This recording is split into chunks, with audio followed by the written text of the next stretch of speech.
ದೇವರ ಮಹಾಪರಿಶುದ್ಧವಾದ ನಾಮಕ್ಕೆ ಸ್ತೋತ್ರವಾಗ್ಲಿ. ಈ ಉದಯ ಕಾಲದಲ್ಲಿ ದೇವರು ನಮಗೆ ಇಂತ ಅದ್ಭುತವಾದಂತ ಅವಕಾಶವನ್ನು ಕೊಟ್ಟಿರುವುದಕ್ಕಾಗಿ ಸ್ತೋತ್ರ. ಎಲ್ಲರಿಗೂ ಯೇಸು ಕ್ರಿಸ್ತನ ಹೆಸರಲ್ಲಿ ನಿಮ್ಮನ್ನೆಲ್ಲ ನಾನು ಹೊಂದಿಸುವಳಾಗಿದ್ದೇನೆ. ಹಾಗೆ ಇವತ್ತಿನ ವಾಕ್ಯದ ಈ ಒಂದು ಕೂಟಕ್ಕಾಗಿ ಈ ಆಹ್ವಾನಿಸಿದಂತ ಈ ಶಾಲೋಮ್ ಸಭೆಯ ಎಲ್ಲ ಹಿರಿಯರಿಗೂ ಮತ್ತೆಲ್ಲ ಸಹೋದರಿಯರಿಗೂ ನನ್ನ ಪ್ರೀತಿ ವಂದನೆಯನ್ನ ಸಲ್ಲಿಸುವಳಾಗಿದ್ದೇನೆ. ಹಾಗೆ ಈ ಒಂದಿನ ವಾಕ್ಯ ಧ್ಯಾನದಲ್ಲಿ ನಾವು ನೋಡುವಾಗ ಒಂದು ವಾಕ್ಯ ಓದ್ಕೊಳ್ಳೋಣ. ನಮ್ಮ ಮೊದಲನೇದಾಗಿ 1ನೇ ಪೇತ್ರನ ಪತ್ರಿಕೆ 1ನೇ ಪೇತ್ರನ ಪತ್ರಿಕೆ 2ನೇ ಅಧ್ಯಾಯ 4ನೇ ವಚನದಲ್ಲಿ.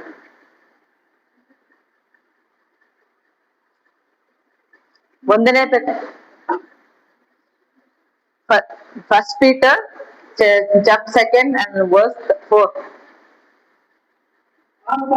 ಮನುಷ್ಯರು ನಿರಾಕರಿಸಿದರು, ದೇವರು ಅದನ್ನು ಆಯಲ್ಪಟ್ಟದ್ದು ಮಾನ್ಯವಾದದ್ದು ಎಂದು ಹೇಳಿದರು.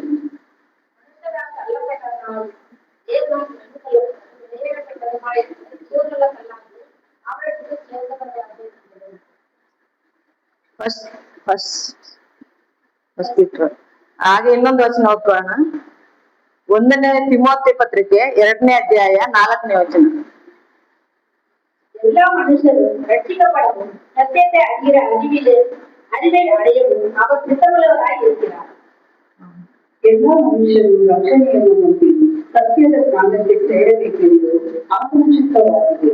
ಏಕೆಂದರೆ ದೇವರು ಒಬ್ಬನು, ದೇವರಿಗೂ ಮನುಷ್ಯರಿಗೂ ಮಧ್ಯಸ್ಥರಿಗೂ ಒಬ್ಬನು, ಆತನು ಮನುಷ್ಯನಾಗಿರುವ ಕ್ರಿಸ್ತ ಯೇಸುವೇ. ದೇವರ ನಾಮಕ್ಕೆ ಸ್ತೋತ್ರ ಆಗ್ಲಿ. ಯಾಕಂದ್ರೆ ಈಗ ನಾವೆಲ್ಲ ಸೇರಿ ಬಂದಿರುವಂತದ್ದು ದೇವ್ರ ಚಿತ್ತಾನೆ. ಯಾರು ನಮ್ಮ ಸ್ವಂತ ವಿಷಯವಾಗಿ ಅಥವಾ ಸ್ವಂತ ಒಂದು ಜ್ಞಾನದಿಂದಾಗ್ಲಿ, ಸ್ವಂತ ಒಂದು ಬುದ್ಧಿಯಿಂದಾಗ್ಲಿ ಅಥವಾ ಸ್ವಂತ ಒಂದು ಪ್ರೇರೇಪಣೆಯಿಂದಾಗ್ಲಿ ನಾವು ಬರುವಂತವ್ರಲ್ಲ. ಹಾಗಾಗಿ ಪ್ರತಿಯೊಂದು ವಿಷಯ ಕೂಡ ದೇವ್ರ ಚಿತ್ತನೆ ಆಗಿರೋದ್ರಿಂದ ಈ ಆತ್ಮಿಕ ಕಾರ್ಯಗಳು ಕೂಡ ಸಹ ದೇವ್ರ ಚಿತ್ತವಾಗಿದೆ. ಯಾಕಂದ್ರೆ ಆತನ ಒಂದು ಉದ್ದೇಶ ಇದೆ. ಯಾಕೆಂದ್ರೆ ಎಲ್ಲರೂ ಸೇರಿ ಆತನ ರಕ್ಷಣೆಯನ್ನು ಹೊಂದಿಕೊಳ್ಳಬೇಕೆಂಬುದೇ ದೇವ್ರ ಚಿತ್ತ ಆಗಿರೋದ್ರಿಂದ ಅದಕ್ಕಾಗಿ ದೇವರು ನಮ್ಮನ್ನ ಕರೆಯಲ್ಪಟ್ಟಿರುವಾಗ ನಾವೆಲ್ಲರಿಗೆ ಸೇರಿ ಬಂದು ಆತನ ಒಂದು ಮಹಿಮೆ, ಆತನ ಒಂದು ಸನ್ನಿಧಿಯಲ್ಲಿ ಕುಳಿತಿರುವಾಗ ದೇವ್ರ ತಾನೇ ಮಾತನಾಡಲಿ. ಅದಕ್ಕಾಗಿ ಒಂದು ಚಿಕ್ಕ ಪ್ರಾರ್ಥನೆ ಮಾಡಿಕೊಳ್ಳೋಣ. ಮಹೋನ್ನತನು ಮಹಾಪರಿಶುದ್ಧನು ಜೀವ ಸ್ವರೂಪನ ತಂದೆಯ ದೇವರೇ, ನಿನ್ನ ನಾಮಕ್ಕೆ ಸ್ತೋತ್ರವಾಗ್ಲಿ ಸ್ವಾಮಿ. ಇದೇ ಕಾಲದಲ್ಲಿ ರಾಜ ಸ್ವಾಮಿ ಸೋದರಿಯರಾದಂತ ನಮ್ಮೆಲ್ಲರಿಗೆ ಅಂತ ಅದ್ಭುತವಾದ ಒಂದು ಅವಕಾಶವನ್ನು ಕೊಟ್ಟಿದ್ದೀರಿ. ಅದಕ್ಕಾಗಿ ಸ್ತೋತ್ರ ಕರ್ತನೆ. ಯಾಕಂದ್ರೆ ರಾಜ ಸ್ವಾಮಿ, ನಾವು ನಿರಾಕರಿಸಲ್ಪಟ್ಟಂತವ್ರು ಎಂಬುದಾಗಿ ಸ್ವಾಮಿ ಒಂದು ಸ್ತ್ರೀಯರ ಒಂದು ಬಳಗ ನೋಡುತ್ತೇವೆ ರಾಜ. ಆದ್ರೆ ರಾಜ, ನೀನ್ ನಮ್ಮನ್ನು ಅಮೂಲ್ಯರು, ಮಾನ್ಯರು, ಪ್ರಿಯರನ್ನೆಂಬುದಾಗಿ ಎಣಿಸಿದ್ದಿ ಕರ್ತನೆ. ಅದಕ್ಕಾಗಿ ಸ್ತೋತ್ರ. ಈ ಸಮಯದಲ್ಲಿ ರಾಜ, ನೀನು ಈ ವಾಕ್ಯದ ಮೂಲಕ ಮಟ್ಟಿಗೆ ಮಾತನಾಡು.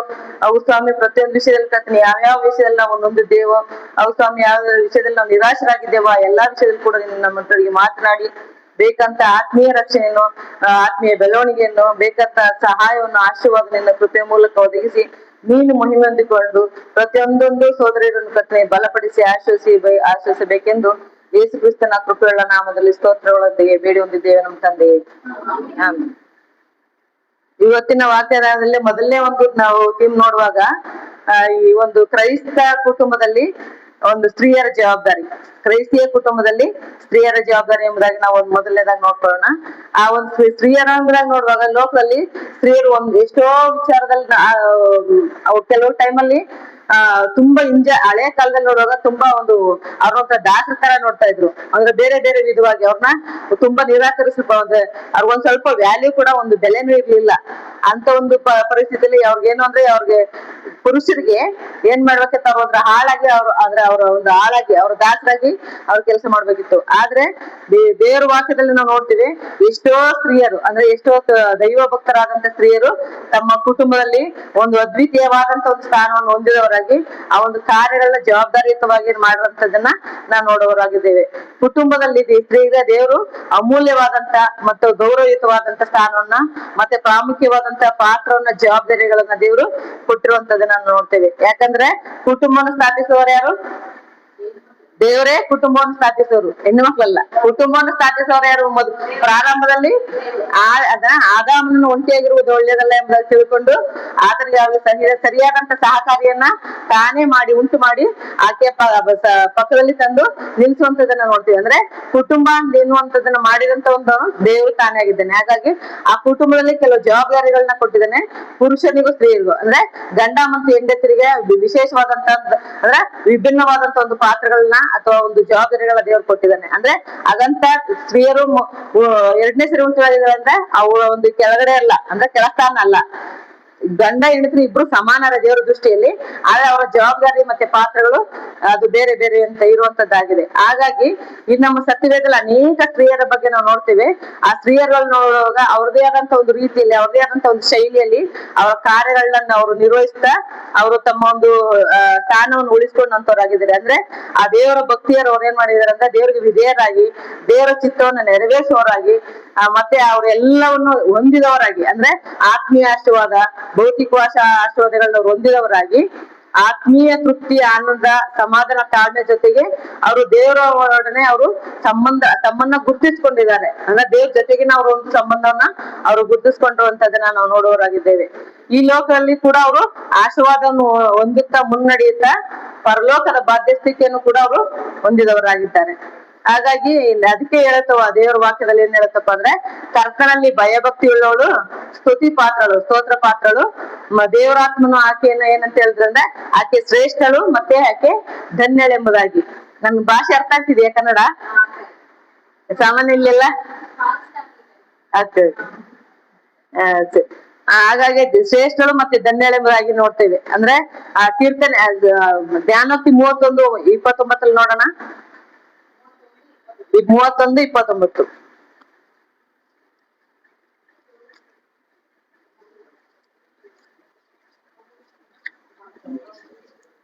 ಅನೇಕ பெண்கள் முன்னாடிகளாக இருந்தது, நீயும் அவர்கள் எல்லாருக்கும் மேற்பட்டவர் என்று அவர்கள் சொல்கிறார்.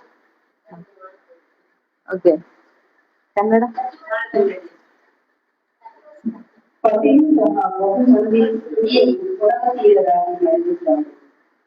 நீதிமொழிகள் 31:29. அநேக பெண்கள் குணசாலியாக இருந்து கொண்டு நீயும் அவர்கள் எல்லாருக்கும் மேற்பட்டவள் என்று அவளை புகழுகிறார். ஆமென். Thank you. ಹೀಗೆ ದೇವಭಕ್ತಿಯರಾದಂತ ಸ್ತ್ರೀಯರು ಗುಣವತಿಯರು, ಜ್ಞಾನ ಉಳ್ಳವರು, ಸುಶೀಲೆಯರು, ಸತ್ಕಾರ್ಯಗಳನ್ನು ಮಾಡುವವರಾಗಿದ್ದಾರೆ. ಅವರೆಲ್ಲರೂ ದೇವರ ಮೆಚ್ಚುಗೆಯನ್ನು ಹೊಂದಿದ್ದಾರೆ. ಮತ್ತೆ ಅವರು ನಂಬಿಕೆ ಫಲವಾದಂತ ನೀತಿಗೆ ಅವರು ಬಾಧ್ಯಸ್ಥರಾಗಿದ್ದಾರೆ. ಹಾಗಾಗಿ ಇಲ್ಲಿ ನಾವು ಆ ಒಂದು ಕುಟುಂಬದಲ್ಲಿರುವಂತ ಸ್ತ್ರೀಯರು ತಮ್ಮ ಒಂದು ಜವಾಬ್ದಾರಿನ ಹೇಗೆ ಮಾಡ್ಬೇಕು ಅನ್ನೋ ಕೆಲವೊಂದು ಅಂಶಗಳನ್ನ ನಾವು ನೋಡ್ಕೊಳ್ಳೋಣ. ಒಂದನೇದ ನೋಡೋದು, ಕುಟುಂಬಕ್ಕಾಗಿ ಪ್ರೀತಿ ಮತ್ತು ಕಾಳಜಿಯನ್ನ ವಹಿಸೋಳಾಗಿರ್ಬೇಕು. ಸ್ತ್ರೀಯು ಕುಟುಂಬಕ್ಕಾಗಿ ಪ್ರೀತಿ ಮತ್ತು ಕಾಳಜಿಯನ್ನ ವಹಿಸೋಳಾಗಿರ್ಬೇಕು. ಅಂದ್ರೆ love and care for the family. Okay, ಸ್ತ್ರೀ ಏನ್ ಮಾಡ್ಬೇಕಂದ್ರೆ ತನ್ನ ಕುಟುಂಬವನ್ನ ಸರಿಯಾಗಿ ಇಟ್ಕೋಬೇಕಂದ್ರೆ ಏನ್ ಮಾಡ್ಬೇಕಂದ್ರೆ ಅವ್ಳು ಮೊದಲು ಪ್ರೀತಿ ತೋರಿಸೋಳಂತ ಆಗಿರ್ಬೇಕು. ಹಾಗೆ ಕೇರ್ ಮಾಡ್ಬೇಕು, ಒಂದು ಕಾಳಜಿಯನ್ನ ಮಾಡ್ಬೇಕು ಅವ್ರ ಬಗ್ಗೆ. ಕೆಲವೊಂದು ಸಮಯದಲ್ಲಿ ಮಕ್ಕಳು ಅಳುವಂತದ್ದು ಕೆಲವು ತಾಯಿಗಳಿಗೆ ಗೊತ್ತಾಗುತ್ತೆ, ತಂದೆಗಳಿಗೆ ಗೊತ್ತಾಗಲ್ಲ. ಅವ್ರು ಏನೇ ಅವ್ರು ಮುದ್ದು ಮಾಡಕ್ ಹೋಗ್ತಾರೆ, ಏನೇನೋ ಕೊಡ್ಸಕ್ ಹೋಗ್ತಾರೆ, ಅದು ಮಕ್ಳಿಗೆ ಅದು ಅರ್ಥ ಆಗಲ್ಲ. ಆದ್ರೆ ತಾಯಿ ಬಂದು ಸುಮ್ನೆ ಮಗಳೇ ಅಂತ ಒಂದು ಪ್ರೀತಿಯಿಂದ ಒಂದು ಅಪ್ಕೊಂಡ್ರೆ ಸಾಕು, ಮಕ್ಕಳಿಗೆ ಎಷ್ಟೋ ಆದರಣೆ ಸಿಗುತ್ತೆ. ಅಂದ್ರೆ ಮನೇಲಿರುವಂತ ಮಕ್ಕಳ ಬಗ್ಗೆನು ಮತ್ತೆ ಗಂಡನ ಅಗತ್ಯತೆಗಳು ಯಾರಿಗ್ ಗೊತ್ತಾಗುತ್ತೆ? ಸ್ತ್ರೀಯರಿಗೆ ಮಾತ್ರ ಗೊತ್ತಾಗುತ್ತೆ, ಅಂದ್ರೆ ಹೆಂಡತಿಯರಿಗೆ ಮಾತ್ರ ಗೊತ್ತಾಗುತ್ತೆ. ಹಾಗಾಗಿ ಅವ್ರಿಗೆ ಒಂದು ದೇವರು ಅದ ಒಂದು ಜವಾಬ್ದಾರಿಗಳನ್ನ ದೇವರು ಕೊಟ್ಟಿರ್ತಾನೆ. ಹಾಗಾಗಿ ಅವ್ರು ಪ್ರೀತಿಸುತ್ತಾ ಉತ್ತಮ ಮಾರ್ಗದಲ್ಲಿ ನಡೆಸುವಂತ ಜವಾಬ್ದಾರಿ ಯಾರ್ದಾಗಿದೆ? ಸ್ತ್ರೀಯರದಾಗಿದೆ. ಹಾಗಾಗಿ ನಾವೆಲ್ಲರೂ ಸಹ ಆ ಒಂದು ಜವಾಬ್ದಾರಿನ ಹೊಂದಿದವರಾಗಿ ಆ ಒಂದು ಜವಾಬ್ದಾರಿ ನಾವು ಹೇಗೆ ಮಾಡ್ಕೋಬೇಕು ಅಂದ್ರೆ ನಮ್ಗೆ ದೇವ್ರ ವಾಕ್ಯ ನಮ್ಗೆ ಮಾತಾಡುವಂತದ್ದಾಗಿದೆ. ದೇವ್ರ ವಾಕ್ಯದ ಮೂಲಕ ನಾವು ಯಾವ್ಯಾವ ಜವಾಬ್ದಾರಿಗಳನ್ನ ನಾವು ಕಲ್ತ್ಕೋಬೇಕು, ಅಂದ್ರೆ ಅವ್ರನ್ನ ನಾವು ಕಾಳಜಿ ಮಾಡ್ಬೋದು ಎಂಬುದಾಗಿ ನಮ್ಗೆ ದೇವ್ರ ವಾಕ್ಯ ತಿಳಿಸುವಂತದ್ದಾಗಿದೆ. ಲೋಕದಲ್ಲಿ ಎಷ್ಟೋ ವಿಷಯಗಳಿದೆ, ಆದ್ರೆ ನಮ್ಗೆ ಅದು ತಾತ್ಕಾಲಿಕ, ಶಾಶ್ವತವಾದಂತಲ್ಲ. ನಾವು ಇಲ್ಲಿ ದೇವ್ರ ವಾಕ್ಯದ ಮೂಲಕ ನಮ್ಮ ಜವಾಬ್ದಾರಿಗಳು ನಿರ್ವಹಿಸುವಂತದ್ದಾದ್ರೆ, ದೇವ್ರ ವಾಕ್ಯದ ಮೂಲಕವೇ ನಾವು ಎಲ್ಲವನ್ನು ಮಾಡೋದಾದ್ರೆ, ಇಲ್ಲಿ ನಾವು ಇಹದಲ್ಲಿಯೂ ಪರದಲ್ಲಿಯೂ, ಅಂದ್ರೆ ಈ ಲೋಕದಲ್ಲಿ ಆಶೀರ್ವಾದ, ದೇವರ ಆಶೀರ್ವಾದ ಮತ್ತೆ ಪರಲೋಕದಲ್ಲಿರೋ ದೇವರ ಆಶೀರ್ವಾದನ ನಮ್ಮ ಜೊತೆಗೆ ನಮ್ಮ ಗಂಡ ಮತ್ತು ಮಕ್ಕಳಿಗೂ ಕೂಡ ಕೊಡ್ಲಿಕ್ಕೆ ಸಾಧ್ಯವಾಗುತ್ತೆ. ದೇವ್ರು ತಾನೇ ಕೊಡುವಂತವನಾಗಿದ್ದಾನೆ. ಹಾಗಾಗಿ ಎಫೆಸ 5:22 ನೋಡೋಣ. ಎಫೆಸ ಚಾಪ್ಟರ್ 5:22. ಎಫೆಸ மனைவிகளே கர்த்தருக்கு கீழ்ப்படிகிறது போல உங்கள் சொந்த புருஷருக்கு கீழ்ப்படியுங்கள். ಮುಂದೆ ಓದಿ ಸಿಸ್ಟರ್. ಸ್ತ್ರೀಯರೇ ನೀವು ಕರ್ತನಿಗೆ ಹೇಳಿದ್ದು ಹಾಗೆಯೇ ನಿಮ್ಮ ಗಂಡಸರಿಗೆ ಅಧೀನರಾಗಿರಿ. ಓಕೆ, ಅಂದ್ರೆ ಇಲ್ಲಿ ನಮ್ಗೆ ಹೇಳುವಂತದ್ದು ದೇವರು ಈ ಒಂದು ವಾಕ್ಯ ಹೇಳ್ತಾ ನಮ್ಗೆ ಪುರುಷ ಮತ್ತು ಸ್ತ್ರೀಯರಲ್ಲಿ ನೋಡುವಾಗ ದೇವರು ಮೊದಲನೇ ಜವಾಬ್ದಾರಿ ಯಾರು ಕೊಟ್ಟಿದ್ರೆ? ಪುರುಷರ ಸ್ತ್ರೀಯರಿಗೆ. ಅದೊಂದು ಆಜ್ಞೆ ಕೂಡ ಆಗಿದೆ, ಒಂದು ಜವಾಬ್ದಾರಿ ಆಗಿದೆ, ಇನ್ನೊಂದು ಆಜ್ಞೆ ಕೂಡ ಆಗಿದೆ. ಅದ್ರ ಜೊತೆಗೆ ಒಂದೊಂದು ನಮ್ಮ ಒಂದು ಪಾತ್ರನು ಕೂಡ ಆಗಿದೆ, ರೋಲ್ ಆಫ್ ದ ಲೇಡಿ, ಆಯ್ತಾ, ವುಮನ್. ಆ ಸ್ತ್ರೀಯರೇ ನೀವು ಕರ್ತನಿಗೂ ಹೇಗೋ ಹಾಗೆಯೇ ನಿಮ್ಮ ನಿಮ್ಮ ಗಂಡಂದ್ರಿಗೆ ಅಧೀನರಾಗಿದೆ. ಅಂದ್ರೆ ಫಸ್ಟ್ ಅವ್ರು ಪುರುಷರಿಗೆ ಹೇಳಿಲ್ಲ ದೇವ್ರ ವಾಕ್ಯದಲ್ಲಿ. ಯಾರಿಗೆ ಹೇಳಿರೋದು? ಮೊದಲು ಸ್ತ್ರೀಯರಿಗೆ. ಅಂದ್ರೆ ಹಂಗಂತ ಪುರುಷರಿಗೆ ಹೇಳಿಲ್ಲ ಅಂತ ಹೇಳಿಲ್ಲ, ಅದು ನೆಕ್ಸ್ಟ್ ಬರುತ್ತೆ. ಹಾಗಾಗಿ ಮೊದಲು ಸ್ತ್ರೀಯರಿಗೆ ಹೇಳಿದ್ರೆ, ಹಂಗಾರೆ ನಾವ್ ಮಾಡುವಂತ ಮೊದಲು ಮಾಡ್ಬೇಕಾದ್ರೆ ಕಾರ್ಯದು ನಾವು ಅಧೀನರಾಗ್ಬೇಕಾಗಿರೋದು. ಅಂದ್ರೆ ನಾವು ದೇವ್ರ ಮಗಳು ನಾವ್ ಆಗಿದ್ದೀವಿ ಅಂದ್ರೆ, ದೇವ್ರ ಮಕ್ಕಳು ನಾವ್ ಆಗಿದ್ದೀವಿ ಅಂದ್ರೆ, ನಾವು ದೇವರ ಆಜ್ಞೆನ ಕೈಗೊಂಡು ನಡೆಯುವಂತವ್ರಾಗಿರ್ಬೇಕು. ಮತ್ತೆ ದೇವ್ರಿಗೆ ವಿಧೇಯರಾಗುವಂತದ್ದ ನಾವು ಕಲಿಬೇಕು. ಹಾಗಾಗಿ ನಾವು ಹೇಗೆ ಈಗ ನಾವು ದೇವ್ರ ಮಕ್ಕಳು ಅಂತ ದೇವ್ರಿಗೆ ಭಯ ಭಕ್ತಿಯಿಂದ ನಡ್ಕೋತೀವಿ. ನಿಜನಾ? ದೇವ್ರಿಗೆ ನಾವು ಬಹಳ ಭಯ ಭಕ್ತಿ, ದೇವ್ರು ನಮ್ಮನ್ನ ಆಶೀರ್ವಾದ ಮಾಡಕ್ಕೋಸ್ಕರ, ದೇವ್ರು ನಮ್ಮ ಮಕ್ಕಳಾಗಿದೀವಿ ನಾವು ಅನ್ನೋದಕ್ಕೋಸ್ಕರ ನಾವೇನ್ ಮಾಡ್ತೀವಿ? ದೇವ್ರು ಬಹಳ ಭಯ ಭಕ್ತಿಯಿಂದ ನಡ್ಕೊಂತೀವಿ. ಆದ್ರೆ ನಮ್ ಗಂಡಿನರಿಗೆ ಅಧೀನರಾಗಿಲ್ಲ ಅಂದ್ರೆ ಆತನ ಆಜ್ಞೆ ಕೂಡ ಆಗಿದೆ. ಅದು ದೇವರಿಗೂ ಅಂದ್ರೆ ಕ್ರಿಸ್ತನಿಗೆ ಹೇಗೋ ಹಾಗೆ ನಿಮ್ಮ ಗಂಡಂದ್ರಿಗೂ ಅಧೀನರಾಗಿದೆ ಅಂತ ಒಂದು ಆಜ್ಞೆಯನ್ನು ಕೊಟ್ಟಿರಬಹುದು. ಅದಕ್ಕೂ ಕೂಡ ನಾವು ವಿಧೇಯರಾಗುವಂತ ಜವಾಬ್ದಾರಿ ನಮ್ಮದಾಗಿದೆ. ಹಾಗೆ ತೀತನ ಪತ್ರಿಕೆ 2ನೇ ಅಧ್ಯಾಯ 4-5 ವಚನ ನೋಡೋಣ. Titus, the book of Titus chapter 2 verse 4 and 5.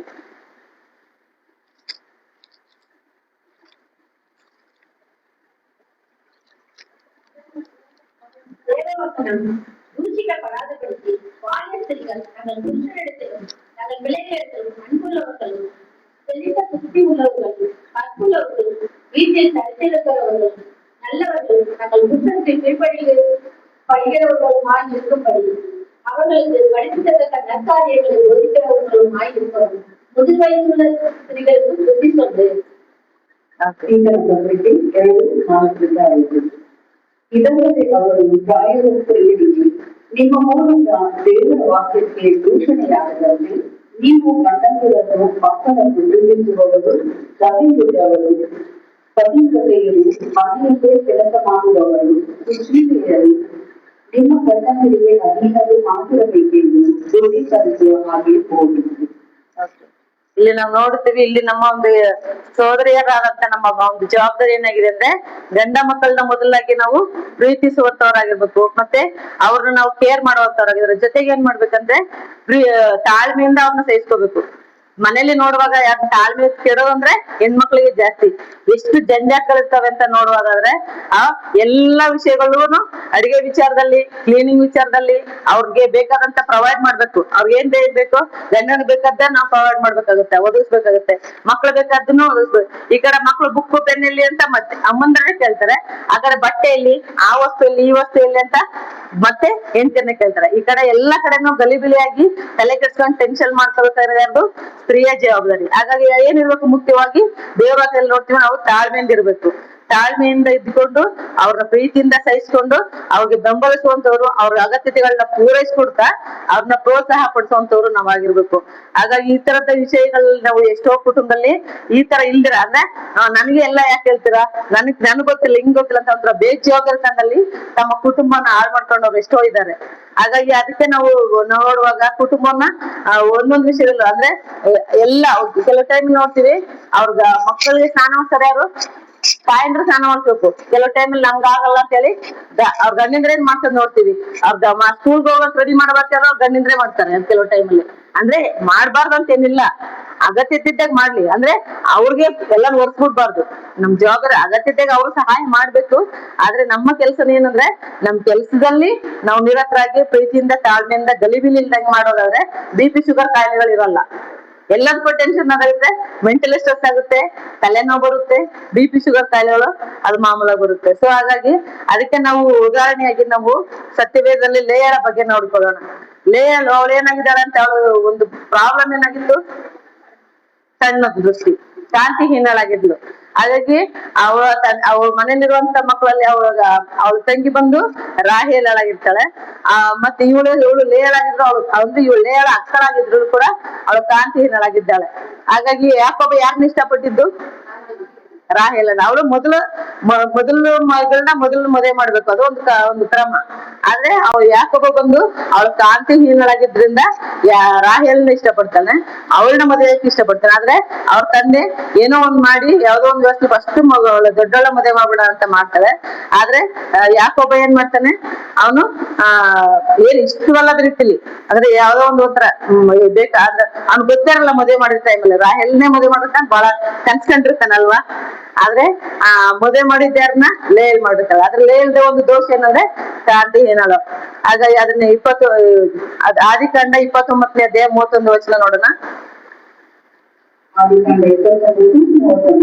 Book of Genesis chapter 29 verse 31.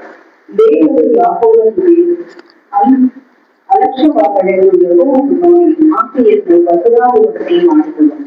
ಆದರೆ ರಾಹೇಲಳು ಸಂಜೆಯಾಗಿದ್ದಳು. ಆದ್ರೆ ನಾವ್ ನೋಡ್ತೀವಿ ಅಲ್ಲಿ ಅದಕ್ ಮುಂಚಿತವಾಗಿ ಅವಳು ಕಾಂತಿಹೀನಳು ಎಂಬುದಾಗಿ ಅಂತ ಒಂದು ವಾಕ್ಯನ 29ನೇ ಅಧ್ಯಾಯದಲ್ಲಿ 15ನೇ ವರ್ಷದಲ್ಲಿ ನೋಡ್ತೀವಿ. ಆಕೆ ಕಾಂತಿಹೀನಳಾಗಿದ್ದಳು ಎಂಬುದಾಗಿ. ಮತ್ತೆ ಆಕೆ ಕಾಂತಿಹೀನಳಾಗಿದ್ದರಿಂದ ಆ ಒಂದು ಯಾಕೋಬನ ಏನ್ ಮಾಡ್ತಾನೆ, ಅವನ ಒಂಥರ ನಿರ್ಲಕ್ಷ್ಯತನದಲ್ಲಿ, ಅಂದ್ರೆ ಪೂರ್ಣವಾದಂತ ಒಂದು ಪ್ರೀತಿನ ಆಕೆ ಕೊಡಲ್ಲ. ಹಾಗಾಗಿ ಆ ಒಂದ್ರಿಂದಲೇ ಅವಳು ಪ್ರೀತಿಯಿಂದ ವಂಚಿತಳಾಗ್ತಾಳೆ, ಗಂಡನ ಒಂದು ಪ್ರೀತಿಯಿಂದ ವಂಚಿತಳಾಗ್ತಾಳೆ. ಈಗ ನಾವು ಕಾಂತಿಹೀನಳು, ನಮ್ಮನ್ನ ನಾವು ಕಾಂತಿಹೀನಳು ಅಂತ ಹೇಳ್ಕೊಳಿಕ್ ಆಗುತ್ತ? ನಾವು ಕಾಂತಿಹೀನರಾಗಿದ್ದೀವ? ನೋಡಿಕೆ ಫಿಸಿಕಲಿ ಕಾಂತಿಹೀನ ಅಲ್ಲ, ಆದ್ರೆ ಒಂದು ಕಾಲದಲ್ಲಿ ನಾವು ಕೂಡ ಕಾಂತಿಹೀನರ. ಹೇಗೆ ಅಂದ್ರೆ ಆತ್ಮಿಕವಾದಂತ ಕಾಂತಿಹೀನರಾಗಿದ್ರು. ಯಾವಾಗ ನಾವು ದೇವ್ರನ್ನ ನಾವು ನಂಬ್ಕೊಂಡಿರ್ಲಿಲ್ವೋ, ನಮ್ಮ ಹಿಂದಿನ ಜೀವಿತದಲ್ಲಿ ನಾವು ಕೂಡ ಕಾಂತಿಹೀನರಾಗಿ, ಅಂದ್ರೆ ದೇವರ ಒಂದು ಕತ್ತಲ ಜೀವಿತ ನಮ್ಮದಾಗಿತ್ತು. ಪಾಪದ ಒಂದು ಜೀವಿತ ನಮ್ದಾಗಿತ್ತು. ಪಾಪ ಕತ್ತಲೆಗೆ ಸೂಚಿಸುವಂತಾಗಿದೆ. ಆ ಕತ್ತಲೆಯ ಜೀವಿತ ಎಂಬುದಾಗಿ ನೋಡುವಾಗ ನಾವು ಕಾಂತಿಹೀನರಾಗಿದ್ವಿ. ಹಾಗಾಗಿ ಅವಳು ಯಾಕೋಬಿಗೆ ಯಾವ ರೀತಿ ಬೇಡವಾಗಿದ್ದಳು, ಈ ಲೋಕದ ಜನರಿಗೂ ನಾವು ಕೂಡ, ಅಂದ್ರೆ ದೇವರ ದೃಷ್ಟಿಯಲ್ಲಿ ನಾವು ಪಾಪಿಗಳಾದಂತ ನಾವು ಬೇಡವಾಗಿದ್ದೇವೆ. ಆದ್ರೆ ಕರ್ತನಾದ ಯೇಸು ಕ್ರಿಸ್ತ ನಮ್ಮನ್ನ ಎಷ್ಟು ರೀತಿಯಲ್ಲಿ ಪ್ರೀತಿ ಮಾಡಿದನಪ್ಪ ಅಂತಂದ್ರೆ, ನಾವು ಪಾಪಿಗಳಾಗಿ ದ್ರೋಹಿಗಳಾಗಿ ತನಗೆ ವಿರುದ್ಧವಾದಂತ ಪಾಪಗಳು ಮಾಡಿ ನಿತ್ಯ ನರಕಕ್ಕೆ ಸೇರ್ಬೇಕಾಗಿದ್ದಂತ ನಮ್ಮನ್ನ ಮತ್ತೆ ದೇವರು ಎಷ್ಟು ಪ್ರೀತಿ ಮಾಡಿದಾನೆ ಅಂದ್ರೆ, ತನ್ನ ಒಂದು ಸ್ವರತ್ವವನ್ನೇ ಕೊಟ್ಟು ನಮ್ಮನ್ನ ಪ್ರೀತಿ ಮಾಡಿದಾನೆ. ಆದ್ರೆ ಯಾಕೊಬ್ಬ ಯಾವ ರೀತಿ ಪ್ರೀತಿ ಮಾಡ್ದ, ಒಂಥರ ಬೇಕಾಬಿಟ್ಟೆಯಾಗಿ, ಅಂದ್ರ ಒಂದು ನಿರ್ಲಕ್ಷ್ಯತನದಲ್ಲಿ ಅಂಗೀಕರಿಸ್ಕೊಂಡ್ಲು ಅಷ್ಟೇನೆ. ಅದೇನೋ ಮಾಡ್ಕೊಂಡಿದ್ದೀನಲ್ಲ, ಅವ್ರು ದೊಡ್ಡವ್ರು ಸೇರಿ ನನ್ನ ಮದುವೆ ಮಾಡಿದಾರಲ್ಲ, ಅವ್ರು ನಾನು ಇಷ್ಟ ಇಲ್ದಿರೋದ್ರು ಕೂಡ ಮದುವೆ ಮಾಡಿದಾರಲ್ಲ ಅಂತ ಹೇಳಿ, ಅಥವಾ ಸುಮ್ನೆ ಬಲವಂತವಾಗಿ ಅದನ್ನ ಸ್ವೀಕಾರ ಮಾಡಿದ. ಆದ್ರೆ ಕರ್ತನ್ ನಮ್ಮನ್ನ ಸ್ವೀಕಾರ ಮಾಡಿರೋದು ಯಾವ ರೀತಿಲಿ, ತನ್ನ ಅಮೂಲ್ಯವಾದಂತ ಪ್ರೀತಿಯನ್ನ ನಮಗೆ ತೋರಿಸಿ ಕೊಟ್ಟಿದ್ದಾನೆ. ಹಾಗಾಗಿ ಯೆರೆಮೀಯನ ಒಂದು ಪುಸ್ತಕದಲ್ಲಿ 31ನೇ ಅಧ್ಯಾಯ 3ನೇ ವಚನದಲ್ಲಿ ನೋಡೋಣ. The book of Jeremiah chapter 31 verse 3.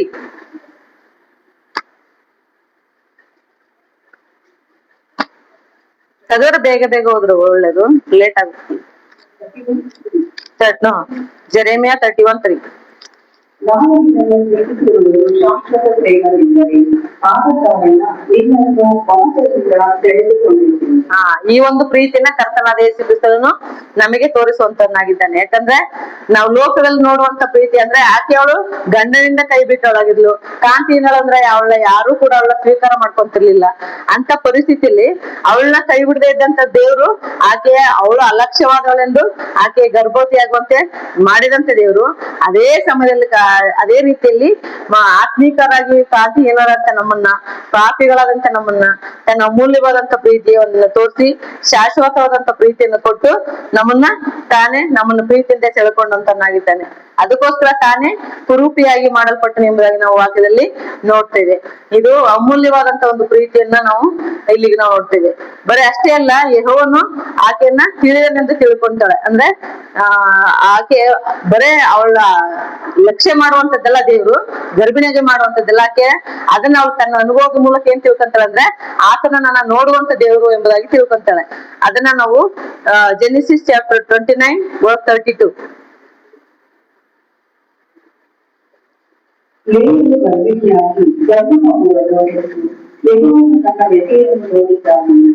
ಇನ್ನೊಬ್ಬೆ ನನ್ನ ಗಂಡನು ನನ್ನನ್ನು ಪ್ರೀತಿಸುವನು ಎಂದು ಹೇಳಿ ಅದಕ್ಕೆ ದುರುಗಿ ಎಂದು ಹೆಸರಿಟ್ಟರು. ಆಕೆ சகோதரியாகி ஒரு குமாரனை பெற்று கர்த்தரை திருமையை பார்த்தவர்கள் போட்டு புத்திரனை நேசிப்பார் என்று சொல்லி அவனுக்கு ரூபன் என்று பெயரிட்டார். Okay, thank you. ಆತನು ಅಂದ್ರೆ ಆಕೆ ಅವಳು ಏನ್ ತನ್ನ ಅನುಭವದ ಮೂಲಕ ಸುಮ್ನೆ ಅವಳೇನು ಅವಳು ತಿಳ್ಕೊಳ್ಳಿಲ್ಲ. ಏನಾಯ್ತು, ಅವಳು ದೇವ್ರ ಈಗ ಲೇಳು ಮದುವೆ ಆಗಿದ್ದಾನೆ, ರಾಹೇಲನು ಮದುವೆ ಆಗಿದ್ದಾನೆ. ಆದ್ರೆ ಗರ್ಭವತಿ ಆಗಿದ್ದ ಯಾರು? ಲೇಳು ಅಕ್ಕಳು. ಹಾಗಾಗಿ ಆ ದೇವ್ರ ಇದು ದೇವರ ಅನುಗ್ರಹ, ಇದು ದೇವರು ನನ್ನ ನೋಡಿ ನನ್ನ ಲಕ್ಷಿಸಿ ನನಗೆ ಆ ಸಂತಾನ ಭಾಗ್ಯ ಕೊಟ್ಟಿದ್ದೇನೆ ಎಂಬುದಾಗಿ ತಿಳ್ಕೊಂಡು ಆಕೆ ಅದಕ್ಕೆ ರೂಬೇನ್ ಎಂಬುದಾಗಿ ಹೆಸರಿಡುವಂತದನ್ನ ನೋಡ್ತೇವೆ. ಇವತ್ತು ಕೂಡ ಆತನು ನನ್ನನ್ನು ನಿಮ್ಮನ್ನು ಕೂಡ ನೋಡುವಂತ ದೇವರಾಗಿದ್ದಾನೆ. ಅಂದ್ರೆ ಬರೇ ಆಗಿನ ಕಾಲದಲ್ಲಿ ಆಗಿನ ಕಾಲದ ದೇವರಲ್ಲ ಅಥವಾ ಇಸ್ರಾಯೇಲ್ರ ದೇವರಲ್ಲ, ಇಡೀ ಲೋಕದಲ್ಲಿರುವಂತ ಮಾನವ ಕುಲಕ್ಕೆ ಆತನು ದೇವರಾಗಿ ನಮ್ಮನ್ನ ನೋಡುವಂತ ದೇವರು. ಅಷ್ಟೇ ಮಾತ್ರ ಅಲ್ಲ, ಸ್ತ್ರೀಯರಾದಂತ ನಮ್ಮೊಬ್ಬೊಬ್ಬರನ್ನು ದೇವರು ಆತ ನೋಡುವಂತವನಾಗಿದ್ದಾನೆ. ಅಷ್ಟು ಮಾತ್ರ ಅಲ್ಲ, ನಮ್ಮನ್ನು ಲಕ್ಷಿಸುವಂತವನು, ನಮ್ಮೆಲ್ಲಾ ಸಮಸ್ಯೆಗಳಿಂದ ಪರಿಹಾರ ಮಾಡೋನು ಆತನಾಗಿದ್ದಾನೆ. ಯಾಕಂದ್ರೆ ಆತನ ಹೃದಯವನ್ನು ಅಂತರಿಂದ್ರೇನು ತಿಳ್ಕೊಳ್ಳುವಂತ ದೇವರು. ಅವರು ನಾವು ಕುಳಿತುಕೊಳ್ಳುವುದು, ನಾವು ನಿಂತ್ಕೊಳ್ಳುವುದು, ನಾವು ಆಲೋಚಿಸುವಂತದ್ದು ಎಲ್ಲ ಆತನಿಗೆ ಗೊತ್ತಿರೋದ್ರಿಂದ ನಮ್ಮ ಸಮಸ್ಯೆಗಳನ್ನ ಆತನಿಗೆ ಇಡುವಾಗ, ನಾವು ಕೇಳ್ಕೊಳ್ಳುವಾಗ ಆತ ಏನ್ ಮಾಡ್ತಾನೆ, ಸಹಾಯಿಸುವಂತ ದೇವರು ಆತನಾಗಿದ್ದಾನೆ. ಹಾಗಾಗಿ ನಾವು ಅಂತ ಒಂದು ದೇವರನ್ನ ಆಶ್ರಯಿಸ್ಕೊಳ್ಳುವುದೇರ ನಾವೇನ್ ಮಾಡ್ತೀವಿ, ಅನೇಕ ಸಮಸ್ಯೆಗಳಲ್ಲಿ ಒದ್ದಾಡ್ತಾ ಇರ್ತೀವಿ. ಯಾಕೆಂದ್ರೆ ನಾವು ಅಂತ ಒಂದು ದೇವ್ರನ್ನ ನಾವು ಸರಿಯಾಗಿ ತಿಳ್ಕೊಂಡಿರಲ್ಲ. ಆತ ನಮ್ಮನ್ನ ನೋಡ್ತಾ ಇದ್ದಾನೆ, ನಮ್ಮ ಕಷ್ಟ ಕೇಳ್ತಾ ಇದ್ದಾನೆ, ನಮ್ಮ ಕಷ್ಟಕ್ಕೆ ನಾವು ಬೇಡ್ಕೊಂಡಾಗ ಪರಿಹಾರ ಕೊಡ್ತಾನೆ, ನಾವು ಆತನ ಆಶ್ರಯಿಸ್ಕೋಬೇಕು ಅನ್ನೋ ಆ ಒಂದು ಸತ್ಯಾಂಶನೇ ಅದನ್ನ ತಿಳ್ಕೊಂಡಿರಲ್ಲ, ಅಥವಾ ಆ ರೀತಿ ನಾವು ಆಶ್ರಯಿಸ್ಕೊಳ್ಳಲ್ಲ. ಹಾಗಾಗಿ ಏನ್ ಮಾಡ್ತೀವಿ, ಅನೇಕ ಕಷ್ಟಗಳಿಗೆ ನಾವು ಗುರಿ ಆಗ್ತೀವಿ. ಹಾಗಾಗಿ ದೇವರು ಒಬ್ಬೊಬ್ಬರು, ಈಗ ನಾವಿಲ್ಲಿ ಕುಂತಿದೀವಿ ಅಂದ್ರೆ ನಮ್ಮ ಜೀವಿತದಲ್ಲಿ ಒಳಗೆ ಹೇಳ್ಕೊಳ್ಳಾರ್ದಿರ ಎಷ್ಟೋ ನೋವಿರ್ಬೋದಲ್ವಾ, ಎಷ್ಟು ದುಃಖಗಳಿರ್ಬೋದಲ್ವಾ, ಎಷ್ಟು ಶೋಧನೆಗಳಿರ್ಬೋದಲ್ಲ. ಹಾಗಾಗಿ ಪ್ರತಿಯೊಂದು ವಿಷಯಗಳನ್ನು ಅಂತರಿಂದದಲ್ಲಿ ನಡೆಯುವಂತ ಪ್ರತಿಯೊಂದು ಕಾರ್ಯಗಳನ್ನು ನೋಡುವಂತ ದೇವರು ಆತನ ನಾವು ಕೇಳ್ಕೊಳ್ಳೋದನ್ನ ಇಷ್ಟಪಡ್ತಾನೆ. ನಾವ್ ಯಾವಾಗ ಕೇಳ್ಕೊಂತೀವೋ ಆ ಕೇಳುವಾಗ ದೇವರು ದಯಪಾಲಿಸುವಂತವನಾಗಿದ್ದಾನೆ. ಹಾಗಾಗಿ ಮತ್ತೆ ಇನ್ನೊಂದು ವಚನ ನೋಡೋಣ. ಆದಿಕಾಂಡ 29ನೇ ಅಧ್ಯಾಯ 30 ವಚನ. The book of Genesis chapter 29 verse 33. மறுபடியும் அவன் சகோதரியாகி ஒரு குமாரனை பெற்று நான் அற்பமாய் எண்ணப்பட்டதை கர்த்தர் கேட்டதில் இவரையும் எனக்கு தந்தார் என்று சொல்லி அவனுக்கு சிமியோன் என்று பெயரிட்டார். ಇಲ್ಲಿ ನಾವು ಕಳೆದ ನಾವು ವಾಕ್ಯದಲ್ಲಿ ನೋಡಿದ್ವಿ, ಆತನು ದೇವರು ನೋಡುವಾತನು ಎಂಬುದಾಗಿ ತಿಳ್ಕೊಂಡ್ಲು. ಈಗ ನೆಕ್ಸ್ಟ್ ಅನುಭವ ಏನೋದು, ಆತನು ಕೇಳುವಾತನಾಗಿದ್ದಾನೆ ಎಂಬುದಾಗಿ ತಿಳ್ಕೊಂತಾ ಇದ್ದಾಳೆ. ಅಂದ್ರೆ ದೇವರು ಕೇಳಿ ತಿಳ್ಕೊಂಡುಕೊಳ್ಳುವಂತ ದೇವರು ಎಂಬುದಾಗಿ ಯಾಕೆ ತಿಳ್ಕೊಬೇಕಾದ್ರೆ ಆಕೆ ಅನುಭವ ಆಗಿರುತ್ತಲ್ವಾ. ಸುಮ್ನೆ ನಮ್ಗೆ ಚೆನ್ನಾಗಿರೋ ಟೈಮಲ್ಲಿ ಆಗಿ ತಿಳ್ಕೊಳಿಕ್ ಸಾಧ್ಯ ಇಲ್ಲ. ಯಾಕಂದ್ರೆ ನಾವೆಲ್ಲ ಅನುಕೂಲ ಆಗಿರ್ತೇವೆ. ಅಂದ್ರೆ ಗಂಡಿದ್ರು ನಮ್ಮನ್ನ ಪ್ರೀತಿ ಮಾಡ್ತಾರೆ, ನಮ್ಮ ಅಗತ್ಯತೆಗಳನ್ನ ಪೂರೈಸ್ತಾರೆ, ನಾವು ತುಂಬಾ ಸಂತೋಷವಾಗಿರ್ತೀವಿ, ನಮ್ಗೆ ಯಾವ ಕೊರತೆಗಳು ಇರಲ್ಲ. ಅಂದಾಗ ನಾವು ದೇವ್ರನ್ನ ಬೇಡ್ಕೊಂತೀವ, ದೇವ್ರ ಮೇಲೆ ಹತ್ಕೊಂತೀವ, ನಮ್ ಕಷ್ಟ ಅನುಭವಗಳಾಗಿರುತ್ತ ಏನಿರಲ್ಲ. ಆದ್ರೆ ಇಲೆಯೊಳಗೆ ಏನಾಗಿದೆ, ಆ ಕಷ್ಟ ಅನುಭವ ಅಂದ್ರೆ ಆಕೆ ಹಿರಿಯ ಹೆಂಡತಿ ಅಂದ್ರೆ ಆಕೆ ಮೊದಲನೇ ಹೆಂಡತಿ ಅವಳೇನೆ, ಮೊದಲನೇ ಮಗಳು ಅವಳೇನೆ, ಮೊದಲನೇ ಹೆಂಡತಿ ಕೂಡ ಆಕೆ ಆಗಿದ್ರು ಕೂಡ ಆಕೆ ಸಿಗುವಂತ ಒಂದು ಪ್ರೀತಿ ಆಕೆ ಸಿಗ್ತಾ ಇಲ್ಲ ಗಂಡನ ಕಡೆಯಿಂದ. ಅವ್ಳು ಎಷ್ಟು ನೋವಾಗಿರ್ಬೋದು. ಈಗ ಯಾರಾದ್ರೂ ಈಗ ಮದುವೆ ಮಾಡುವಾಗ ಮದುವೆನ ಚೆನ್ನಾಗ್ ಮಾಡ್ಬಿಡ್ತಾರೆ, ಆ ಗಂಡ ಸರಿಯಾಗಿ ನೋಡ್ಕೊಳ್ಳಿಲ್ಲ ಅಂತಂದ್ರೆ ಹೆಣ್ಮಗಳು ಎಷ್ಟು ನೋವಾಗುತ್ತಲ್ವಾ. ಯಾಕೆ ನನ್ನ ಪ್ರೀತಿ ಮಾಡಿಲ್ಲ ಗಂಡ, ಏನ್ ನೋವಾಗಿರ್ಬೋದು, ನನ್ನಲ್ಲಿ ಏನ್ ಕೊಡ್ತಾ ಇರ್ಬೋದು ಅಂತ ಒಂದ್ ಕಡೆ ನೋವು. ಅದ್ರ ಇನ್ನೊಂದ್ ಕಡೆ ಅವಳೇನಾದ್ರು ಬೇರೆ ಯಾರು ನೋಡ್ತಾ ಇರ್ಬೋದನ ಅಲ್ವಾ, ಬೇರೆ ಹೆಣ್ಮಗಳನ್ನ ಎಲ್ಲೋ ಬೇರೆ ಅಫೇರ್ ಇಟ್ಕೊಂಡಿರ್ಬೋದನ, ಅಥವಾ ಬೇರೆ ಇರ್ಬೋದನ ಅಂತ ತುಂಬಾ ಒಂದ್ ಕಡೆ ಏನೇನೋ ಪ್ರಶ್ನೆಗಳು ಬರ್ತವೆ. ಅದ್ರ ಜೊತೆಗೆ ಏನಾಗುತ್ತೆ, ಮನ್ಸಿಗೆ ಸಮಾಧಾನ ಇರಲ್ಲ, ನೆಮ್ಮದಿರಲ್ಲ, ನೋವಿರಲ್ಲ. ಅವಾಗ ತುಂಬಾ ದುಃಖ ಆಗುತ್ತೆ. ಆ ಟೈಮಲ್ಲಿ ಅಂತ ಒಂದು ಕಷ್ಟ ಅನುಭವ ಅವಳಿಗೆ ಇದ್ದಾಗ ಏನ್ ಮಾಡಿದ್ಲು, ದೇವ್ರಿಗೆ ಮೊರೆ ಇಟ್ಟಿದ್ದಾಳೆ. ಅದಕ್ಕೆ ದೇವ್ರು ಹೇಳ್ತಾನೆ, ನನ್ನನ್ನು ಕೇಳಿಕೊ, ನಾನ್ ನಿನಗೆ ಸದುತ್ತರವನ್ನು ಕೊಡ್ತೇನೆ ಅಂತ. ಯಾವಾಗ್ಲೂ ನಾವು ಬೇಡುವಂತ ಪ್ರತಿಯೊಂದು ವ್ಯಕ್ತಿಗಳಿಗೂ ದೇವರು ಸದುತ್ತರವನ್ನ ಕೊಡುವಂತ ದೇವರಾಗಿದ್ದಾನೆ. ಅಂದ್ರೆ ನಾವು ಬೇಡ್ಕೊಳ್ದಿರ, ನಾವು ಮೊರೆ ಹಿಡಿದಿರ, ನಾವು ಬೇಡ್ಕೊಳ್ದಿರ ನಮ್ಗೇನು ದೇವರಿಂದ ಬರಲಿಕ್ಕೆ ಸಾಧ್ಯ ಇಲ್ಲ ಎಂಬುದಾಗಿ ನಾವು ಈ ವಾಕ್ಯ ನೋಡಬಹುದು. ಹಾಗಾಗಿ ನಮ್ಮ ದೇವರು ನಮ್ಮ ಪ್ರಾರ್ಥನೆಯನ್ನು ಕೇಳುವಂತವನು ಮತ್ತು ಸದುತ್ತರವನ್ನು ದಯಪಾಲಿಸುವಂತವನು. ಆಕೆ ಮೊದಲನೇ ಒಂದು ಮಗಳನ್ನ ಪಡ್ಕೊಂಡೆ, ಹಾಗಾಗಿ ಈಗ್ಲೂ ಕೂಡ ಎರಡನೇ ಮಗುಗೆ ದೇವರು ಮತ್ತೆ ಅವ್ರಿಗೆ ಉತ್ತರವನ್ನು ದಯಪಾಲಿಸಿದಾನೆ. ಹಾಗಾಗಿ ಆ ಒಂದು ಎರಡನೇ ಅನುಭವ ಏನಾಗಿದೆ ಅಂದ್ರೆ, ಆತನ ನನ್ನ ಪ್ರೇಯರ್ನ ಕೇಳ್ತಾನೆ, ನನ್ನ ಬೇಡಿಕೆನ, ನನ್ನ ಒಂದು ಸಮಸ್ಯೆನ ಕೇಳಿ ಅದಕ್ಕೆ ಸುದುತ್ತವನ್ನು ದಯಪಾಲಿಸ್ತಾನೆ ಎಂಬುದಾಗಿ ಆಕೆ ಅನುಭವ ಪಡ್ಕೊತಾಳೆ. ಅದೇ ತರ ನಾವು ಕೂಡ ನಮ್ಮ ಜೀವಿತದಲ್ಲಿ ಹಂತವಾಗಿ ದೇವರನ್ನು ತಿಳ್ಕೋಬೇಕು. ನಮ್ಮ ಜೀವಿತದಲ್ಲಿ ಪ್ರತಿಯೊಬ್ಬರು ನಾವು ಆತನ ಪ್ರೀತಿನ ತಿಳ್ಕೊಬೇಕು, ಆತ ನಮ್ಮನ್ನು ನೋಡ್ತಾನೆ ಎಂಬ ತಿಳ್ಕೊಬೇಕು, ಆತ ನಮ್ಮ ಪ್ರಾರ್ಥನೆ ಕೇಳ್ತಾನೆ ಎಂಬುದಾಗಿ ತಿಳ್ಕೊಬೇಕು. ಅಷ್ಟು ಮಾತ್ರ ಅಲ್ಲ, ಅದನ್ನ ಅನುಭವದಲ್ಲಿ ನಾವು ದಿನದಿಂದ ದಿನಕ್ಕೆ ಆತ್ಮಕವಾಗಿ ದೇವರ ಭಯ ಭಕ್ತಿಯಲ್ಲಿ ಬೆಳೆಯುವಂತವರಾಗಿರ್ಬೇಕು ಎಂಬುದಾಗಿ ನೋಡ್ತೇವೆ. ಮತ್ತೆ ಇನ್ನೊಂದು ವಚನ ನೋಡೋಣ, ಅದೇ 29ನೇ ಅಧ್ಯಾಯದಲ್ಲಿ 34ನೇ ವಚನ ನೋಡೋಣ. இன்னும் அவன் கர்ப்பவதியாகி ஒரு குமாரனை பெற்று என் புருஷனுக்கு 3 குமாரரை பெற்றபடியால் அவன் இப்பொழுது என்னோடு சேர்ந்திருப்பார் என்று சொல்லி அவனுக்கு லேவி என்று பெயரிட்டார். ಆಕೆ ತಿರುಗಿ ಗರ್ಭದಲ್ಲಿ ಗಂಡು ಮಗುವನ್ನು ಹೆತ್ತು, ಈಗಲಾದರೂ ನನ್ನ ಗಂಡನು ನಾವು ಒಂದಾಗುವೆವು, ಅವನಿಗೆ 3 ಮಂದಿ ಗಂಡು ಮಕ್ಕಳನ್ನು ಹೆತ್ತಿರುವೆನೆಂದ ಎಂದು ಹೇಳಿ ಅದಕ್ಕೆ ದೇವಿ ಎಂದು ಕರೆದರು. ಈಗ ಒಂದು ಆಸೆ ಬಂತು, 2 ಮಕ್ಳಾಯ್ತು, ಈಗ ಮತ್ತೆ ದೇವ್ರು 3ನೇ ಮಗುನ ಕೊಡ್ತಾನೆ. ಆ 3ನೇ ಮಗು ಕೊಟ್ಟಾಗ ಏನೋ ಒಂದು ಹೋಪ್, ಒಂದು ನಿರೀಕ್ಷೆ ಬರುತ್ತೆ. ಈಗ್ಲಾದ್ರೂ ನಾವು ಗಂಡನ ಜೊತೆ ನಾನು ಚೆನ್ನಾಗಿರ್ತೀನಿ, ಅಂದ್ರೆ ನನ್ನ ಪ್ರತಿಯೊಂದು ನಾನು ಪ್ರತಿ ಪರಿಸ್ಥಿತಿನೂ ನನ್ ಗಂಡ ಅರ್ಥ ಮಾಡ್ಕೊತಾನೆ, ನನ್ನ ಪ್ರೀತಿ ಮಾಡ್ತಾನೆ, ನಾವು ಒಂದಾಗ್ತೀವಿ ಅಂತ. ಆಕೆಗೆ ಎಷ್ಟು ತಾಳ್ಮೆ ಇರ್ಬೇಕಲ್ಲ. ಅಂದ್ರೆ ಕುಟುಂಬವನ್ನ ಕಟ್ಟಿಕೊಳ್ಳುವಂತ ಪ್ರತಿಯೊಂದು ಸ್ತ್ರೀಗೆ ಏನಿರ್ಬೇಕಂತೆ, ತಾಳ್ಮೆ ಇರ್ಬೇಕು, ಪ್ರೀತಿ ಇರ್ಬೇಕು, ಸಹನೆ ಇರ್ಬೇಕು ಎಂಬುದಾಗಿ ಈ ವಾಕ್ಯದ ಮೂಲಕ ನಾವು ಕಲಿಯುವಂತವ್ರ, ಈಕೆ ಒಂದು ಜೀವಿತದ ಮೂಲಕ ನಾವು ತಿಳ್ಕೊಳ್ಳುವಂತವ್ರಾಗಿದ್ದೇವೆ. ಯಾಕಂದ್ರೆ ಈ ಒಂದು ಪರಿಸ್ಥಿತಿಯಲ್ಲಿ ನಾವಿದ್ದಿದ್ರೆ, ಒಂದ್ ವೇಳೆ 2 ಮಕ್ಳಾಗಿ 3 ಮಕ್ಳಿಗೆ ಅಥವಾ ಎಷ್ಟು ವರ್ಷ ಆಗಿ ಗಂಡ ಪ್ರೀತಿ ಮಾಡ್ಲಿಲ್ಲ ಅಂದ್ರೆ ಈಗಿನ ದಿನಗಳಂತ ಸ್ತ್ರೀಯರು ಏನ್ ಮಾಡ್ಬೋದಿತ್ತು, ಏನ್ ಮಾಡ್ತಿದ್ರು ಯೋಚನೆ ಮಾಡಿ. ದೊಡ್ಡ ರಂಪ ಆಗ್ತಿತ್ತು. ಗಂಡನ ಕಡೆಯಿಂದ ಗಲಾಟೆ ಮಾಡೋದು, ಇಲ್ಲ ಅಪ್ಪನ ಮನೆ ಕಡೆಯಿಂದ ಗಲಾಟೆ ಮಾಡೋದಿಲ್ಲ, ಅಂದ್ರೆ ನೀನೊಂದ್ ದಾರಿ ನಾನೊಂದ್ ದಾರಿ ಅಂತ ಅವ್ರಷ್ಟಕ್ಕೆ ಅವರು ಹೋಗುವಂತ ಪರಿಸ್ಥಿತಿ ಇದ್ರು. ಆದ್ರೆ ಆಕೆ ಎಷ್ಟೇ ವರ್ಷಗಳ ಗಂಡನ್ ಬಿಟ್ಟು ಹೋಗ್ಲಿಲ್ಲ, ಮತ್ತೆ ಅವ್ರಿಗೊಂದು ಆಸೆ ಇಟ್ಕೊಂತಾಳೆ, ಏನಂದ್ರೆ ಈಗ್ಲಾದ್ರೂ ನಾನು ನನ್ ಗಂಡ ಒಂದಾಗ್ತೀವಿ ಅನ್ನೋ ಆ ಒಂದು ಆಸೆನ ಇಟ್ಕೊಂತಾಳೆ. ಹಾಗಾಗಿ ಸ್ತ್ರೀಯರಾದಂತ ನಾವು ಕೂಡ ಎಂತ ಪರಿಸ್ಥಿತಿಯಲ್ಲಿ ಇದ್ರು ಕೂಡ ನಮ್ ಕುಟುಂಬವನ್ನ ಕಾಪಾಡಿಕೊಳ್ಳುವಂತ ಜವಾಬ್ದಾರಿ ನಮ್ದು. ಈಗ ಒಂದ್ ವೇಳೆ ಅವಳು ಹೋಗಿದ್ರೆ ಏನಾಗ್ತಿತ್ತ ಕುಟುಂಬದಲ್ಲಿ, ಅವ್ಳ ಜೀವಿತ ನಾಶ ಆಗ್ತೈತೆ ಅಷ್ಟೇನೆ. ಕುಟುಂಬನ ಕಂಟಿನ್ಯೂ ಮಾಡ್ಲಿಕ್ಕೆ ಇನ್ನೊಬ್ರು ಇದ್ರಲ್ವಾ ಅಲ್ಲಿ.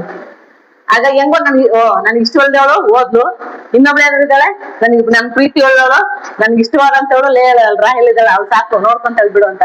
ಆದ್ರೆ ಜೀವನ ಯಾರು ಸ್ಪಾಯ್ಲ್ ಆಗ್ತಿತ್ತು, ಆಕೆದೇನೆ ಹಾಳಾಗ್ತಿತ್ತು. ಮತ್ತೆ ಆ ಕುಟುಂಬಕ್ಕೆ ಒಂದು ಕೀರ್ತಿ ಇರ್ತಿರ್ಲಿಲ್ಲ, ಹೌದಲ್ವಾ. ಅವ್ಳ ಗಂಡನ್ ಬಿಟ್ಟೋದ್ಲ, ಅವಾಗ ಯಾಕೊಬ್ಬನ ಹೆಂಡತಿ ಅವ್ಳ ಗಂಡನ್ ಬಿಟ್ಟೋದ್ಲ ಅಂತ ಅವನಿಗೂ ಕೂಡ ಒಂದು ಕೆಟ್ಟ ಹೆಸರು ಸಿಗ್ತಾ ಇತ್ತು ಅಲ್ವಾ. ಹಾಗಾಗಿ ಇವತ್ತು ಕೂಡ ನಮ್ಮ ಜೀವಿತದಲ್ಲಿ ಆಕೆಗೆ ಬರೋದಂತ ಸಮಸ್ಯೆ ಎಲ್ಲ, ಬೇರೆ ಬೇರೆ ರೀತಿಯಾದಂತ ಸಮಸ್ಯೆಗಳು ನಮ್ಗೆ ಬರ್ಬೋದು. ಒಂದು ಬಡತನ ಬರ್ಬೋದು, ಹಣ ಸಮಸ್ಯೆ ಬರ್ಬೋದು, ಸಾಲ ಸಮಸ್ಯೆ ಇರ್ಬೋದು, ಮತ್ತೊಂದು ವಿಧವಾಗಿ ಬೇರೆ ಬೇರೆ.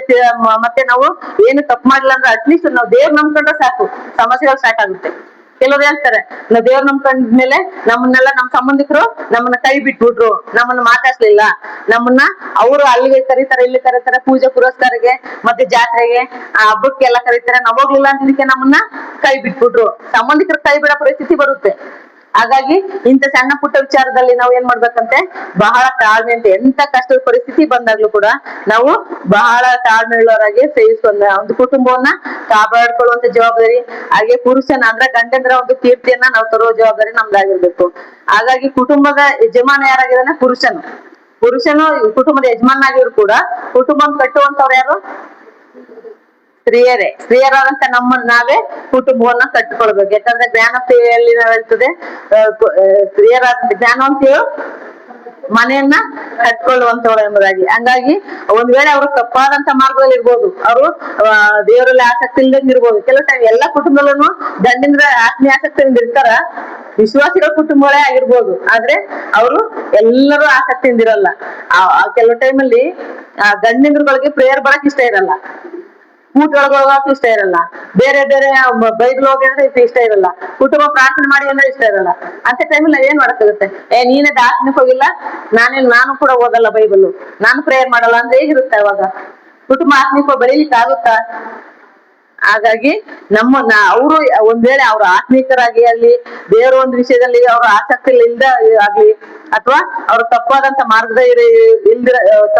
ಮಾರ್ಗದಲ್ಲಿದ್ದು ನಮ್ಮ ಕುಟುಂಬಕ್ಕೆ ಸಪೋರ್ಟ್ ಆಗಿ ಇಲ್ದಾಗಿದ್ರು ಕೂಡ ಹೆಣ್ಮಕ್ಳಾಗಿರಂತ ನಾವೇನ್ ಮಾಡ್ಬೇಕು, ಒಂದು ದೇವ್ರಿಗೆ ಹಾಕ್ಕೊಂಡವರಾಗಿ, ದೇವ್ರನ್ನ ಆಶ್ರಯಿಸ್ಕೊಂಡವರಾಗಿ, ದೇವರಲ್ಲಿ ಭಯ ಭಕ್ತಿ ಉಳ್ಳವರಾಗಿ ನಮ್ಮ ಕುಟುಂಬವನ್ನು ಕಟ್ಕೊಳ್ತಾ ಅದನ್ನ ನಮ್ಮ ಜೀವಿತದ ಮೂಲಕ ಅವ್ರಿಗೆ ತೋರ್ಸ್ಕೊಳ್ಬೇಕು. ನಮ್ಮ ವಿಧೇಯತೆ ಜೀವಿತ, ನಮ್ಮ ಪ್ರೀತಿಯ ಜೀವಿತ, ಅದರಿಂದ ಅವ್ರನ್ನ ತೋರ್ಸ್ಕೊಡ್ಬೇಕು. ಆ ಒಂದು ಗಂಡಂದ್ರನ್ನ ಸರಿಯಾದಂತ ದಾರಿಗೆ ತರುವಂತ ಜವಾಬ್ದಾರಿ ಯಾರ್ದು? ಗಂಡರು. ನೀನೇ ಸರಿ ಇಲ್ಲ ನಾನೇನ್ ಮಾಡಕ್ಕಾಗುತ್ತೆ, ಒಬ್ಬಳು ನೋಡ್ಕೊಂಡೆ ನಾನ್ ಇನ್ನೊಬ್ಬ ನೋಡ್ಕೊತೀನಿ. ಅದು ದೇವ್ರು ಅಂದ್ರೆ ಅಲ್ಲಿ ಹೇಳ್ತಾರೆ ಕೆಲವ್ರು ಏನ್ ಮಾಡ್ತಾರೆ, ಈ ಲೋಕರೊಳಗೆ ಹಂಗ್ ಮಾಡ್ತಾರೆ. ಆತ್ಮೀಯರು ಯಾರು ಸಾಮಾನ್ಯವಾಗಿ ಮಾಡಲ್ಲ ಅನ್ಕೊಂತೀನಿ. ಆದ್ರೆ ಲೋಕರೊಳಗೆ ಗಂಡ ಹೆಂಡತಿ ಅಂದ್ರೆ ಗಂಡಸ ಹೆಂಡತಿ ಎರಡು ಸಮಾನ್ರೆ. ನಿಮ್ಗೆ ನೋಡ್ಲಿಕ್ಕೆ ಅವಕಾಶ ಇದೆ ಅಂದ್ರೆ ಸ್ವತಂತ್ರ ಇದೆ. ಮತ್ತೊಂದು ಹುಡುಗಿನ ನಂಗ್ ನೋಡ್ಲಿಕ್ಕೆ ಸ್ವತಂತ್ರ ಇಲ್ವಾ? ನನಗೂ ಅಧಿಕಾರ ಇದೆ, ನನಗೂ ಸ್ವತಂತ್ರ ಇದೆ, ನಾನ್ ಇನ್ನೊಬ್ಬ ನೋಡ್ಕೊಂತೀನಿ ಅಂತ ಹೋಗ್ತಾರೆ. ಆದ್ರೆ ಕುಟುಂಬ ಚೆನ್ನಾಗಿರುತ್ತೆ ಆ ಟೈಮಲ್ಲಿ ಇಲ್ಲ. ಹಾಗಾಗಿ ತಪ್ಪಾದಂತ ಮಾರ್ಗದಲ್ಲಿರುವಂತ ಗಂಡಿಗರು ಕೂಡ ಸರಿಯಾದಂತ ಮಾರ್ಗದಲ್ಲಿ ತರ್ಲಿಕ್ಕೆ ಇರುವಂತ ಜವಾಬ್ದಾರಿ ಕರ್ತವ್ಯ ನಮ್ಮದಾಗಿದೆ.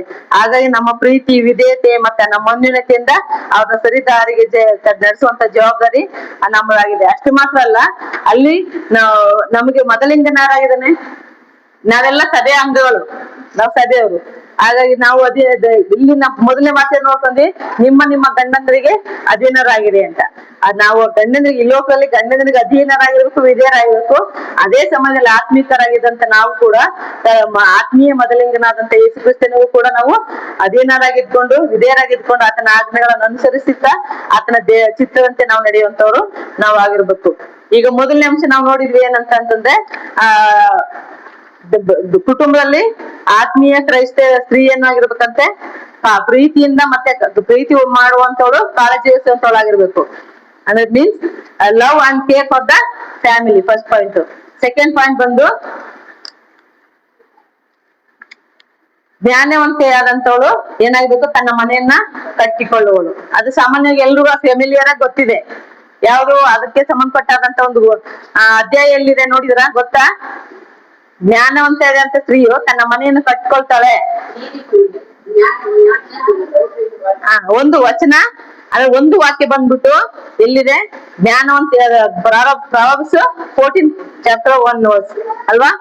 ಆದ್ರೆ ಅದಕ್ಕೆ ತಕ್ಕ ಅಧ್ಯಾಯ ಯಾವುದು? ಅಧ್ಯಾಯ ಗೊತ್ತಿದ್ಯಾ? ಅದು 31ನೇ ಅಧ್ಯಾಯ. ಅಂದ್ರೆ ಜ್ಞಾನ. ಈಗ ಸದ್ಯಕ್ಕೆ ಒಂದು ವಚನ ಹೋದನ್ನ ನಾವ್ ಹೇಳ್ದಂಗೆ ಪ್ರಾವರ್ಬ್ಸ್ ಚಾಪ್ಟರ್ 14 ವರ್ಸ್ 1.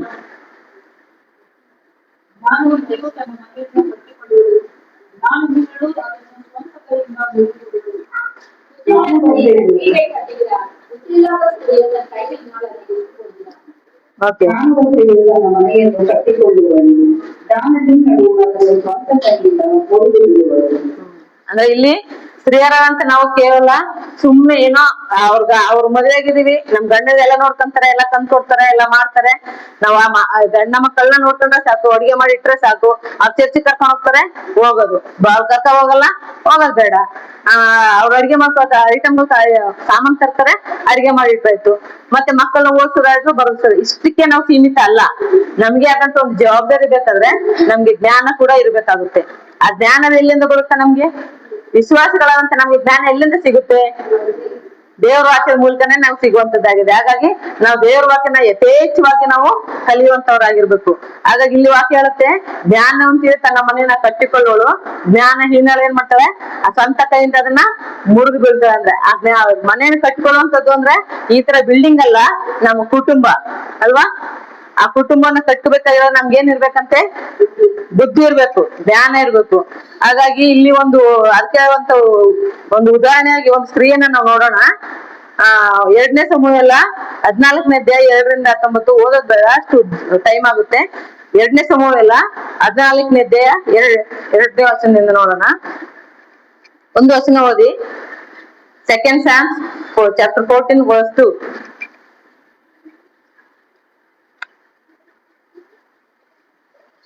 ತೆಗುವದಿಂದ ಒಬ್ಬ ಬುದ್ಧಿವಂತೆಯಾದ ಸ್ತ್ರೀಯನ್ನು ಕರೆಕಳುಹಿಸಿ ಆಕೆಗೆ, ನೀನು ಪ್ರಿಯರನ್ನು ಕಳೆದುಕೊಂಡು ಬಹು ದಿನಗಳಿಂದ ಶೋಕ ಪಡುತ್ತಿರುವ ಸ್ತ್ರೀಯು ನಮಗೆ ಶೋಕ ವಸ್ತ್ರಗಳನ್ನು ನಡೆಸಿಕೊಂಡು ಎಣ್ಣೆ ಹಚ್ಚಿಕೊಳ್ಳದೆ ಅರಸನ ಬಳಿಗೆ ಹೋಗಿ ಈ ಮಾತುಗಳನ್ನು ಅವರಿಗೆ ಹೇಳಿಕೊಂಡು ಮಾತನಾಡಿಸಿ ಹೇಳಬೇಕಾದ ಮಾತುಗಳನ್ನು ಆಕೆಗೆ ಕಳಿಸಿಕೊಂಡರು. ಸಾಕಷ್ಟು ಥ್ಯಾಂಕ್ ಯು. ತಮಿಳು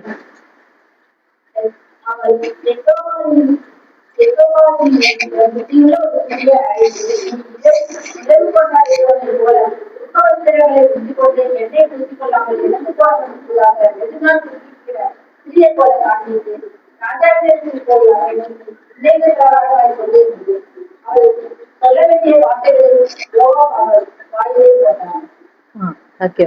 ಅದಿಲ್ಲಿ ಒಂದು ಬುದ್ಧಿ ನಾವು ಕಲಿತಿರುವಂತದ್ದು ಜ್ಞಾನವಂತೆಯಾದ ಸ್ತ್ರೀ ಕುರಿತಾಗಿ ಅಲ್ವಾ. ಅಂದ್ರೆ ಜ್ಞಾನವಂತಾದ ಸ್ತ್ರೀ ತನ್ನ ಮನೆಯನ್ನು ಕಟ್ಕೊಳ್ತಾಳೆ ಎಂಬ ಒಂದು ಅಂಶದಡಿಯಲ್ಲಿ ನೋಡುವಾಗ, ಈ ಒಂದು ಸ್ತ್ರೀ ತೆಕೋವಾದ ಸ್ತ್ರೀ ಏನಾಗಿದ್ದಾಳಂತೆ, ಅವಳು ಬುದ್ಧಿವಂತಲಾಗಿದ್ದಾಳೆ. ಆ ಬುದ್ಧಿವಂತಲಾಗಿದ್ದರಿಂದಲೇ ಯಾರು ಯೋವಾಬನ ಏನ್ ಮಾಡ್ತಾನೆ, ಯೋವಾಬನ ಯಾರು, ದಾವೀದನ ಸೇನಾಪತಿ ಆಗಿರ್ತಾನೆ. ಆ ಯೋವಾಬನು ಇವಳನ್ನ ಆಸ್ಕೊಳ್ಳಿಕ್ಕೆ ಕಾರಣ ಈಕೆ ಬುದ್ಧಿವಂತಳಾಗಿದ್ರಿಂದ. ಏನೋ ಒಂದು ಕಾರ್ಯ ಆಗ್ಬೇಕಾಗಿರುತ್ತೆ, ಒಂದ್ ಕೆಲಸ ಆಗ್ಬೇಕಾಗಿರುತ್ತೆ. ಆ ಕೆಲಸ ಏನ್ ಮಾಡ್ಬೇಕು, ಯಾವ ಕೆಲಸ ಅಂತಂದ್ರೆ ಕುಟುಂಬವನ್ನ ಒಂದು ಮಾಡುವಂತ ಕೆಲಸ. ಇಲ್ಲಿ ನಾವ್ ನೋಡ್ತೀವಿ, ಕುಟುಂಬನ ಕಟ್ಟುವಂತ ಕೆಲಸ ಯಾರಾಗಿರ್ಬೇಕು, ಸ್ತ್ರೀಯರಾಗಿರ್ಬೇಕು. ಆ ಸ್ತ್ರೀಯರಿಗೆ ಏನಿರ್ಬೇಕು, ಅವ್ರ ತಿಳುವಳಿಕೆಯನ್ನ ಮಾತಾಡುವವರಾಗಿರ್ಬೇಕು, ಒಳ್ಳೊಳ್ಳೆ ತೀರ್ಮಾನಗಳನ್ನ ತೆಗೆದುಕೊಳ್ಳುವಂತವ್ರಾಗಿರ್ಬೇಕು, ಮತ್ತೆ ತಮ್ಮ ಕುಟುಂಬನ ಕುಟುಂಬದ ಐಕ್ಯತೆಯನ್ನ ಕಾಪಾಡುವಂತವ್ರು ಆಗಿರ್ಬೇಕು. ಆ ಸ್ತ್ರೀಯರ ಜವಾಬ್ದಾರಿ ನಮ್ಗಿದೆ, ಆ ಒಂದು ಜವಾಬ್ದಾರಿ. ಸೊ ಹಾಗಾಗಿ ಅದಕ್ಕೆ ಉದಾಹರಣೆಗೆ ನಾವು ನೋಡಿದ್ದು ತೆಕೋವಾದ ಸ್ತ್ರೀ. ತೆಕೋವಾದ ಸ್ತ್ರೀ ಏನಾಗಿದ್ದಾಳಂತೆ, ಬುದ್ಧಿವಂತಳಾಗಿದ್ದಾಳೆ. ಆ ಬುದ್ಧಿವಂತ ಸ್ತ್ರೀ ಆ ಯೋವಾಬನ ಆಕೆನ ಆರಿಸ್ಕೊಂಡು, ಎಷ್ಟೋ ಸ್ತ್ರೀಯರು ಇದ್ದಾರೆ, ಆದ್ರೆ ಆಕೆನೇ ಯಾಕೆ ಆರಿಸ್ಕೊಂಡ ಯೋವಾಬ ಅಂತಂದ್ರೆ ಆಕೆ ತುಂಬಾ ಬುದ್ಧಿವಂತಳಾಗಿದ್ದಳು. ಅವಳೇನ್ ಆರಿಸ್ಕೊಂಡ ತಕ್ಷಣ ಅವನ ಹತ್ರ ಬರ್ತಾನೆ. ಅವನು ಒಂದು ಕೆಲವೊಂದು ಉಪದೇಶ ಹೇಳ್ತಾನೆ, ಕೆಲವೊಂದು ಮಾತುಗಳನ್ನ.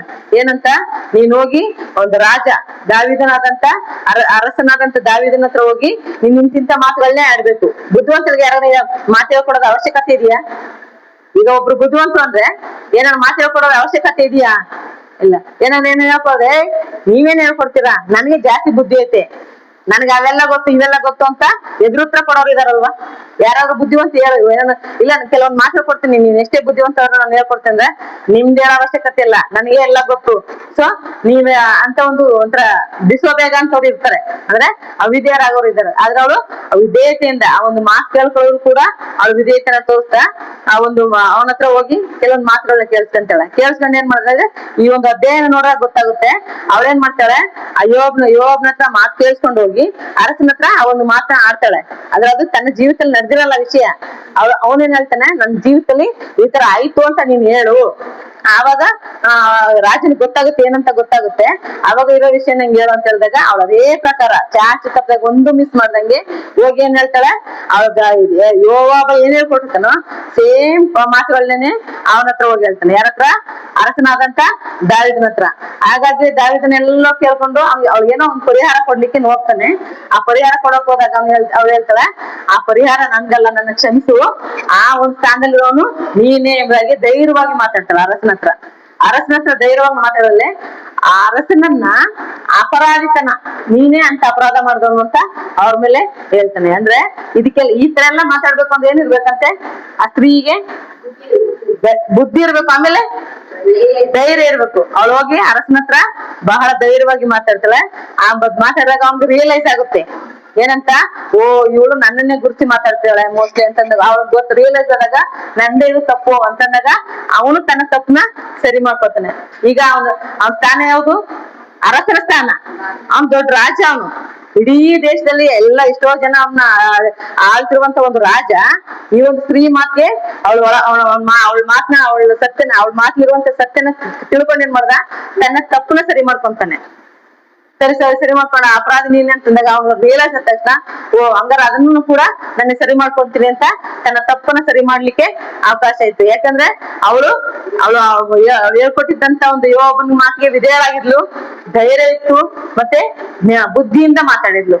ಹಾಗಾಗಿ ಮತ್ತೆ ಅವನ ಮಗನಾಗಿರೋಂತ ಅಬ್ಷಾಲೋಮನನ್ನ ಮತ್ತೆ ಕರ್ಸ್ಕೊಂತಾನೆ. ಇಲ್ಲಿ ಅದೇ ಪೂರ್ತಿ ಹೋಗಿದ್ರೆ ಆ ಸ್ಟೋರಿ ಗೊತ್ತಾಗುತ್ತೆ. ಹಾಗಾಗಿ ಬೇರೆ ಆಗಿದ್ದಂತ ಒಂದು ಅಬ್ಷಾಲೋಮನನ್ನ ಮತ್ತೆ ಕರ್ಸ್ಕೊಂಡು ಆ ಕುಟುಂಬ ಒಂದಾಗದ್ ನೋಡ್ತೀವಿ. ಇದು ಒಂದ್ ಸ್ತ್ರೀ. ಮತ್ತೊಂದು ಸ್ತ್ರೀ ಬಗ್ಗೆ ನೋಡುವಾಗ 2 ಸಮೂಹವೆಲ್ಲ 20ನೇ ಅಧ್ಯಾಯ 15ರಿಂದ 22 ವಚನ ಓದೋಣ. ವಸ್ತು ಓದೋದಲ್ಲ, ಸ್ಟಾರ್ಟಿಂಗ್ 2 ವಚನ ಓದಿ, 14-15 ವಚನ ಓದಿ. The book of Psalms, second Psalms, chapter 20. Second Psalm.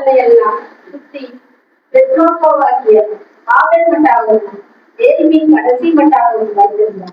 அவ்விடத்தில் தாங்கள் அவருக்கு பின்சென்றார்கள். அவர்கள் முற்றுகைப்பட்டு பட்டணத்துக்கு எதிராக தெற்கு வரைக்கும் கொத்தளம் போட்டார்கள். யோவாபோடு இருக்கிற ஜனங்கள் எல்லோரும் கலங்கத்தை விடுபடும்படி அடிக்க எத்தனை பண்ணினார்கள். ಸಾಕು ಸಿಸ್ಟರ್, ನೀವು ಕನ್ನಡದಲ್ಲಿ ಯೆಹೋವನ ಕಡೆಯವರು ಆಬೇಲ್ ಜೋಡಿಗೆ ಒಪ್ಪಿಗೆ ಹಾಕಿ ಅದಕ್ಕೆ ಎದುರಾಗಿ 3 ಗೋಡೆಗೆ ತಗುಲುವಷ್ಟು ಮಣ್ಣಿನ ದಿಬ್ಬವನ್ನು ಮಾಡಿ ಗೋಡೆಯನ್ನು ಕೆಡವಿರುವುದಕ್ಕೆ ಪ್ರಯತ್ನಿಸಿದರು. ಆಗ ಆ ಊರಿನ ಬುದ್ಧಿವಂತನಾದ ಒಬ್ಬ ಹೆಂಗಸು ಅವರಿಗೆ, ಕೇಳಿ, ದಯವಿಟ್ಟು ಕೇಳಿ, ಯೆಹೋವನು ಮಾತಾಡುವುದಕ್ಕೋಸ್ಕರ ನನ್ನ ಬಳಿಗೆ ಬರಬೇಕೆಂದು ಹೇಳಿರಿ ಎಂದು ಕೂಗಿದರು. Thank you sister. ಅಂದ್ರೆ ಇಲ್ಲೊಂದು ಮತ್ತೊಂದು ಸ್ಟೋರಿ ನೋಡ್ತೀವಿ. ಈಕೆನು ಏನಾಗಿದ್ದಾಳಂತೆ, ಬುದ್ಧಿವಂತಳೆ ಆಗಿದ್ದಾಳೆ ಅಲ್ವಾ. ಆಕೆ ಯಾರು ತೆಕೋವ ಸ್ತ್ರೀ ಕೂಡ ಬುದ್ಧಿವಂತಳಾಗಿದ್ದಳು. ಈಕೆ ಹಾಬೇಲಿನ ಸ್ತ್ರೀಯರು ಕೂಡ ಬುದ್ಧಿವಂತೆಯಾದಂತ ಸ್ತ್ರೀ. ಸೊ ಈ ಒಂದು ಪಾತ್ರ ಈಗ ಸ್ತ್ರೀಯರಾದಂತ ನಮ್ಗೆ ಏನಿರ್ಬೇಕಂತೆ, ನಾವು ಬುದ್ಧಿವಂತಿಕೆ ಇರ್ಬೇಕು. ಆ ಬುದ್ಧಿವಂತಿಕೆಯಿಂದ ನಾವೇನ್ ಮಾಡುವಂತೆ, ನಾವು ಅನೇಕ ಜವಾಬ್ದಾರಿಯುವಂತ ಕಾರ್ಯಗಳನ್ನ ಮಾಡ್ಬೋದು. ಈ ತೆಕೋದ ಸ್ತ್ರೀಯಲ್ಲಿ ಅನುಭವಿಸಿದಂತ ಆ ಒಂದು ಪರಿಸ್ಥಿತಿ ಬೇರೆ. ಈಗ ಆಬೇಲಿನ ಸ್ತ್ರೀ ಹೇಳುವಂತ ಒಂದು ವಿಷಯಗಳು ಬೇರೆ. ಆಬೇಲಿನ ಸ್ತ್ರೀ ಅಂತಂದ್ರೆ ಅವಳು ಇಲ್ಲಿ ಒಂದು ಕುಟುಂಬನ ಒಂದು ಮಾಡಿದ್ದೆ ನಾವು ನೋಡ್ತೀವಿ. ಅಂದ್ರೆ ತಂದೆ ಮತ್ತೆ ಮಗನನ್ನ ಒಡೆದೋಗಿರಂತ ಸಂಬಂಧನ ಒಂದ್ ಮಾಡಿದಂತ ಒಂದು ಸ್ತ್ರೀ ಈಕೆ ಬುದ್ಧಿವಂತೆಯಿಂದ. ಈಗ ಈ ಒಂದು ಆಬೇಲಿನ ಸ್ತ್ರೀ ಏನ್ ಮಾಡ್ತಾಳೆ, ತನ್ನ ಊರನ್ನ, ತನ್ನ ಪಟ್ಟಣವನ್ನ, ಅಲ್ಲಿರುವಂತ ಜನರನ್ನ ಅವಳು ಕಾಪಾಡ್ತಾಳೆ. ಹೇಗೆ ಅಂತಂದ್ರೆ ಈ ಶೆಬದ ದಂಗೆ ಅಂತ ನಾವು ನೋಡ್ತೀವಿ. ಆ ಶೆಬನು ದಾವೀದನಿಗೆ, ಅಂದ್ರೆ ಇಸ್ರಾಯೇಲ್ ಅರಸನಾದಂತ ದಾವೀದನಿಗೆ ವಿರುದ್ಧವಾಗಿ ದಂಗೆ ಹೇಳ್ತಾನೆ, ರಿಬೆಲ್ ಆಗ್ತಾನೆ. ಆ ವಿರುದ್ಧವಾಗಿ ಆತನ ಎದುರು ಬಿದ್ದಾಗ ಏನ್ ಮಾಡ್ತದೆ, ಅವನ್ನ ಹುಡ್ಕೊಂಡು ಹೋಗಿ ಅವನ ಸೈನಿಕರು, ಯಾರು ದಾವೀದನ ಸೈನಿಕರೆಲ್ಲ ಹೋಗಿ ಅವನ್ನ ಹೊಡೆದು ಸಾಯಿಸ್ಬೇಕು ಅನ್ನೋ ಒಂದು ಪ್ಲಾನ್ ಅಲ್ಲಿ ಹೋಗ್ತಾರೆ. ಇಲ್ಲಿಗೆ ಅವನು ಹೋಗಿ ಈ ಒಂದು ದೇಶ, ಯಾವ ಒಂದು ಸ್ಥಳ ಇದೆಯಲ್ಲ, ಅಬೆಲ್ ಮಾತಾ ಅಂತ, ಅಬೆಲ್ ಮಾತಾ ಎಂಬ ಒಂದು ಸ್ಥಳ, ಅದೊಂದು ಊರಿನ ಹೆಸರು. ಅಲ್ಲಿ ಹೋಗಿ ಅವನು ಬಚ್ಚಿಕೊಂಡ್ಬಿಡ್ತಾನೆ. ಆ ಬಚ್ಚಿಕೊಂಡ್ರಂತೆ ಸಮಯದಲ್ಲಿ ಅವನ್ನ ಹಿಡಿದು ಕೊಲ್ಲಬೇಕು. ಇನ್ನು ಅವ್ನ್ ಸಿಗಲ್ಲ, ಹುಡ್ಕಕ್ ಆಗಲ್ಲ ಊರಲ್ಲಿ. ಅವನೆಲ್ಲೆಲ್ಲೋ ಸಣ್ಣ ತುರ್ಕೊಂಡಿರ್ತಾನೆ. ಇವ್ರು ಏನ್ ಮಾಡ್ತಾರೆ, ಯೋಬ ಮತ್ತೆ ಅವ್ನ ಸೈನಿಕರೆಲ್ಲ ಸೇರ್ಕೊಂಡು ಅವ್ನೊಬ್ಬನ ಹುಡುಕಿ ನಾವ್ ಎಲ್ಲಿ ಸಾಯಿಸಕ್ಕಾಗುತ್ತೆ, ಅವ್ನ ಹಿಡ್ಕೊಂಡು ಏನ್ ಮಾಡಕ್ಕಾಗುತ್ತೆ, ಅವ್ರ ಒಳಗಡೆ ನಮ್ಮನ್ನ ಬಿಟ್ಕೊಳಲ್ಲ. ಅದಕ್ಕೇನ್ ಮಾಡೋಣ, ಆ ಊರೊಳಗೆ ನಮ್ಮನ್ನ ಬಿಟ್ಕೊಳಲ್ಲ ಸೈನಿಕರನ್ನ. ಸೊ ನಾವೇನ್ ಮಾಡ್ಬೇಕು, ಆ ಊರ್ಗೆ ಬೆಂಕಿ ಹಚ್ಬಿಡೋಣ ಅಂತ ಪ್ಲಾನ್ ಅಲ್ಲಿ ಏನ್ ಮಾಡ್ತಾರೆ ಅವರು, ಆ ಊರ್ಗೆ ಬೆಂಕಿ ಹಚ್ಚಲಿಕ್ಕೆ ನೋಡ್ತಾರೆ.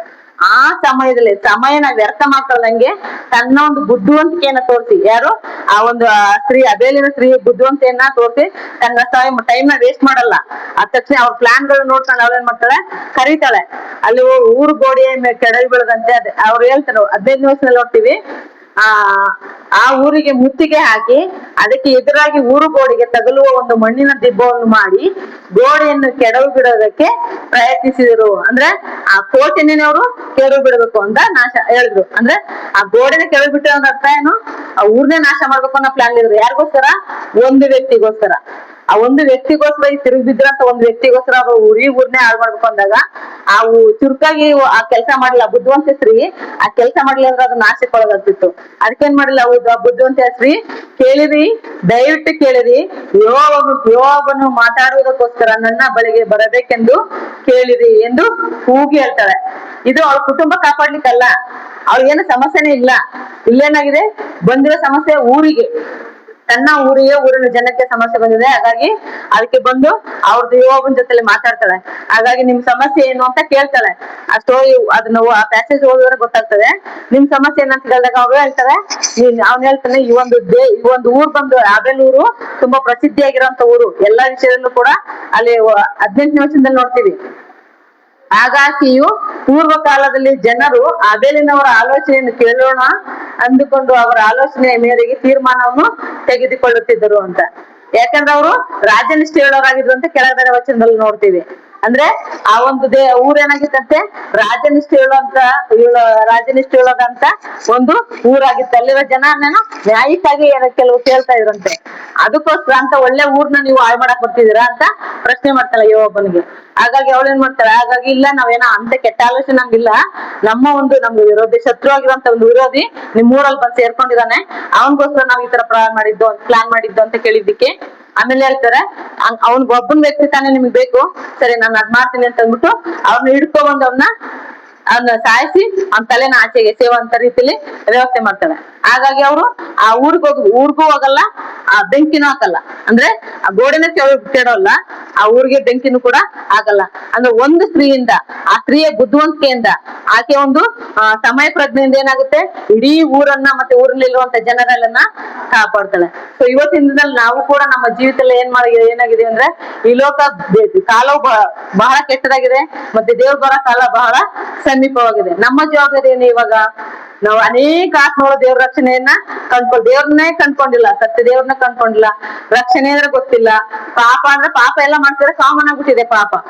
ಹಾಗಾಗಿ ಪಾಪಿಗಳಾಗಿರುವಂತವ್ರು ಈ ಲೋಕದಲ್ಲಿದ್ದು ಕರ್ತನಾದ ಯೇಸು ಕ್ರಿಸ್ತನ ನಂಬಿಕೊಂಡ್ರೆ ಮಾತ್ರ ಅವ್ರ ರಕ್ಷಣೆ ದೊರಕುತ್ತೆ. ಕರ್ತನಾದ ಮತ್ತೆ ನರಕದಿಂದ ತಪ್ಪಿಸ್ಕೊಂಡು ನಿತ್ಯ ಜೀವಕ್ಕೆ ಅವ್ರು ಬಾಧ್ಯಸ್ಥರಾಗ್ತಾರೆ. ಸೊ ಅಂತವ್ರು ನಾವೇನ್ ಮಾಡ್ಬೇಕು? ಹುಡುಕಿ ನಾವು ಆ ಒಂದು ಜವಾಬ್ದಾರಿ ನಾವು ತಗೋಬೇಕು. ಅದು ನಮ್ಮ ಊರವರಾಗಿರ್ಬೋದು, ನಮ್ಮ ಸಂಬಂಧಿಕರಾಗಿರ್ಬೋದು, ನಮ್ಮ ನೈಬರ್ಸ್ ಅಕ್ಕಪಕ್ಕದವರಾಗಿರ್ಬೋದು, ನಮ್ಮ ಸ್ನೇಹಿತರಾಗಿರ್ಬೋದು, ನಮ್ಮ ಮಕ್ಕಳ ಫ್ರೆಂಡ್ಸ್ಗಳಾಗಿರ್ಬೋದು. ಈ ಒಂದು ಜವಾಬ್ದಾರಿ ಯಾರಿಗಿದೆ? ಬುದ್ಧಿವಂತರು ಯಾರಂದ್ರ ಕ್ರೈಸ್ತ ಸ್ತ್ರೀಯರಂತ ನಮಗೆ ಒಂದು ಜವಾಬ್ದಾರಿ ಕೊಡಲ್ಪಟ್ಟಿದೆ. ಹಾಗಾಗಿ ದೇವ್ರು ನಮ್ ಕಡೆಯಿಂದ ಏನ್ ನೆನ್ಸ್ಕೊಳ್ತಾನೆ, ಆ ಊರು ಈಗ ಅದಕ್ಕೆ ನಮ್ಗೆ ಸಾದೃಶ್ಯವಾಗಿ ಎಕ್ಸಾಂಪಲ್ ಆಗಿ ಒಬ್ರು ಇನ್ನೊಂದು ವ್ಯಕ್ತಿ ವಾತಾವರಣ ಮಾಡ್ಕಲಿದ್ದಾಳೆ. ಆಕೆ ಯಾರು? ಸಮಾರ್ಯದ ಸ್ತ್ರೀ ಅಲ್ಲ. ಅವಳು ದೇವ್ರು ಅವಳನ್ನ ಅಂದ್ರೆ ಯೇಸು ಕ್ರಿಸ್ತನು ಅವಳ ವೈಯಕ್ತಿಕವಾಗಿ ಅವಳನ್ನ ಮೀಟ್ ಮಾಡ್ತಾನೆ ಅಲ್ವಾ. ವೈಯಕ್ತಿಕವಾಗಿ ಸಂಧಿಸಿದಾಗ ಅವಳ ಸಮಸ್ಯೆನ ಪರಿಹಾರ ಮಾಡ್ತಾನೆ. ಅಂದ್ರೆ ಆಕೆಗೆ ಒಂದು ಸತ್ಯ ವಿಷಯ ಕೊಡ್ತಾನೆ ದೇವ್ರು ಅಂದ್ರೆ ಏನು, ಆರಾಧನೆ ಅಂದ್ರೆ ಏನು, ನಿಮ್ ಜೀವಿತ ಅಂದ್ರೆ ಏನು. ಆಕೆ ಪರ್ಸನಲ್ ಆಗಿ ಮಾತಾಡುವಾಗ ಏನೋ ಒಂದು ರಿಯಲೈಸ್ ಆಗುತ್ತೆ, ಇಂತ ಒಂದು ಜ್ಞಾನ ಸಿಗುತ್ತೆ ಅವಳಿಗೆ.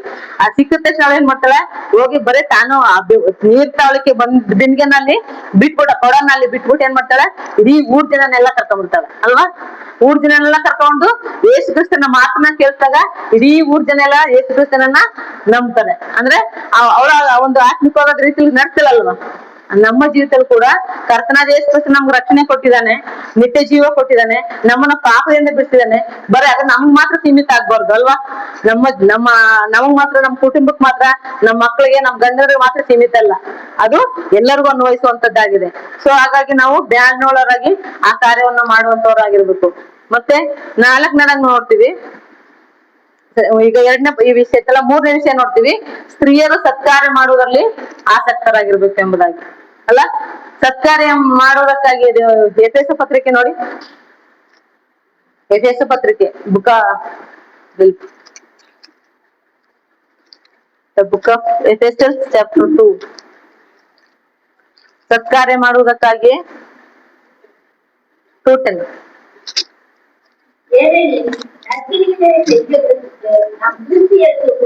சிருஷ்டிக்கப்பட்டு தேவனுடைய செய்தியாக இருக்கிறது.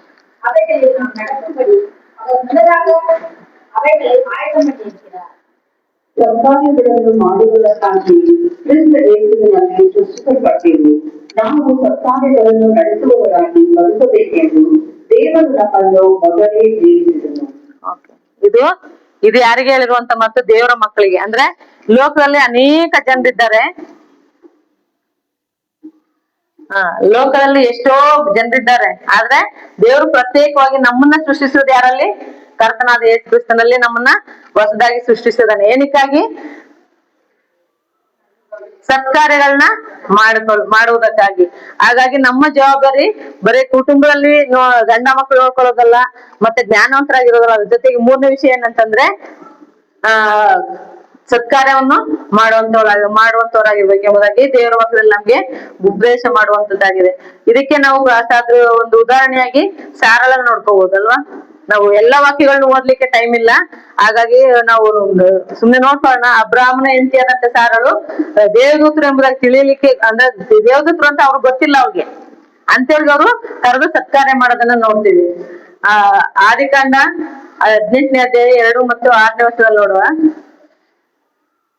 The book of Genesis chapter 18 verse 2.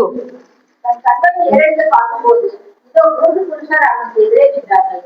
அவர்களை கண்டவுடனே அவன் கூடார வாசலில் இருந்து அவர்களுக்கு எதிர்கொண்டு போய் தலைமைந்து குனிந்து, ஆண்டவரே, உடைய கண்களில் எனக்கு திரும்ப திருந்தால் உங்களுடைய அடியேனுக்கு கடந்து போக வேண்டாம். ಅಬ್ರಹಾಮನು ಕಣ್ಣೆತ್ತಿ ನೋಡಲು ಅವನ ಎದುರಿನಲ್ಲಿ ಯಾರೋ ಮಂದಿ ಪುರುಷರು ನಿಂತಿದ್ದರು. ಕೂಡಲೇ ಅವರನ್ನು ಎದುರುಗೊಳ್ಳುವುದಕ್ಕೆ ಅವನು ಗುಡಾರದ ಬಾಗಿಲಿನಿಂದ ಓಡಿ ಹೋಗಿ ಹೋಗಿ ನಮಸ್ಕರಿಸಿ, ಸ್ವಾಮಿ ದಯವಿರಲಿ, ದಾಸರುಗಳಿಗೆ ದಯಮಾಡದೆ ಮುಂದೆ ಹೋಗಬೇಡಿರಿ. ನೀವು ದಾಸರುಗಳ ತಂಡ ಹತ್ತಿರ ಹಾದು ಹೋಗುತ್ತೀರಲ್ಲ, ನೀರು ತರಿಸಿಕೊಡುತ್ತೇನೆ. ನಿಮ್ಮ ಕಾಲುಗಳನ್ನು ತೊಳೆದುಕೊಂಡು ಮರದ ನೆರಳಿನಲ್ಲಿ ವಿಶ್ರಮಿಸಿಕೊಳ್ಳಿರಿ. ಸ್ವಲ್ಪ ಆಹಾರ ತರುತ್ತೇನೆ, ಊಟವಾದ ಮೇಲೆ ನೀವು ಮುಂದಕ್ಕೆ ಪ್ರಯಾಣ ಬೆಳೆಸಬಹುದು ಎನ್ನಲು ಅವರು ನೀವು ಹೇಳಿದಂತೆ ಮಾಡಬಹುದು ಅಂದರು. ಸಾಕು ಸರ್. ಇಲ್ಲಿ ನಾವು ನೋಡ್ತೇವೆ, ಇಲ್ಲಿ ಗಂಡ ಹೆಂಡತಿ ಇಬ್ಬರು ಸೇರಿ ಅಂದ್ರೆ ಕುಟುಂಬವಾಗಿ ಸತ್ಕಾರ್ಯ ಮಾಡಿದಂಥದ್ದನ್ನ ನೋಡ್ತೇವೆ. ಅದರಲ್ಲಿ ಅವ್ರು ಇನ್ವೈಟ್ ಮಾಡೋದು ಯಾರು? ಅಬ್ರಹಾಮನು. ಅಂದ್ರೆ ಅತಿಥಿಗಳನ್ನ ದಾರಿಯಲ್ಲಿ ಹೋಗ್ತಿದ್ದಂತ ಅತಿಥಿಗಳನ್ನ ನೋಡುವಂತವ್ರ ಕರೆಯುವಂತವ್ರು ಅಬ್ರಹಾಮನು. ಅದಕ್ಕೆ ಪ್ರೋತ್ಸಾಹ ಮಾಡಿ ಬೆಂಬಲ ಕೊಡುವಂತದ್ದು ಯಾರು? ಸಾರ್ ಅಂದ್ರೆ ಆತನ ಹೆಂಡತಿ. ಒಂದ್ ವೇಳೆ ಯಾರನ್ನ ಕರ್ಕೊಂಡಿದ್ರೆ ನಾನೇ ಸತ್ಕಾರ್ಯ ಮಾಡ್ಬೇಕು, ನಾನೇ ಅದ್ ಮಾಡು, ಅದನ್ನ ವಚನ ಅದನ್ನ ನೋಡ್ತೀವಿ. 6ನೇ ವಚನ ಓದಿ ಹಾಗೆ. 6ನೇ ವಚನ.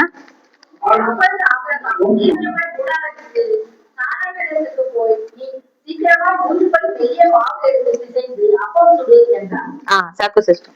ಆಗ ಅಬ್ರಹಾಮನು ಗುಡಾರದಲ್ಲಿದ್ದ ತಾಮ್ರದ ಬಳಿಗೆ ಓಡಿ ಹೋಗಿ ಆಕೆಗೆ ಹಸನಾದ 3 ಬಿಟ್ಟನ್ನು ನಾಟಿ ಬೇಗ ರೊಟ್ಟಿಗಳನ್ನು ಮಾಡು ಎಂದು ಹೇಳಿದನು.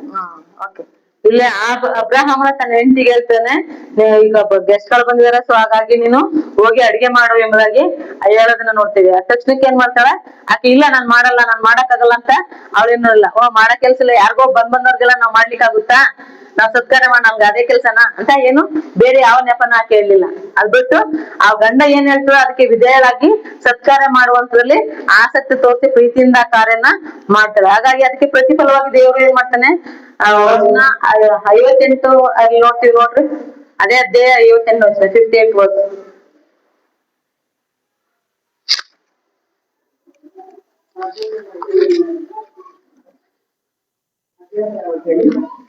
ಹದಿನೆಂಟನೇ ಅಧ್ಯಾಯ ಇಲ್ಲಲ್ಲ, 21 ಇಲ್ಲ ಅದಿಲ್ಲ.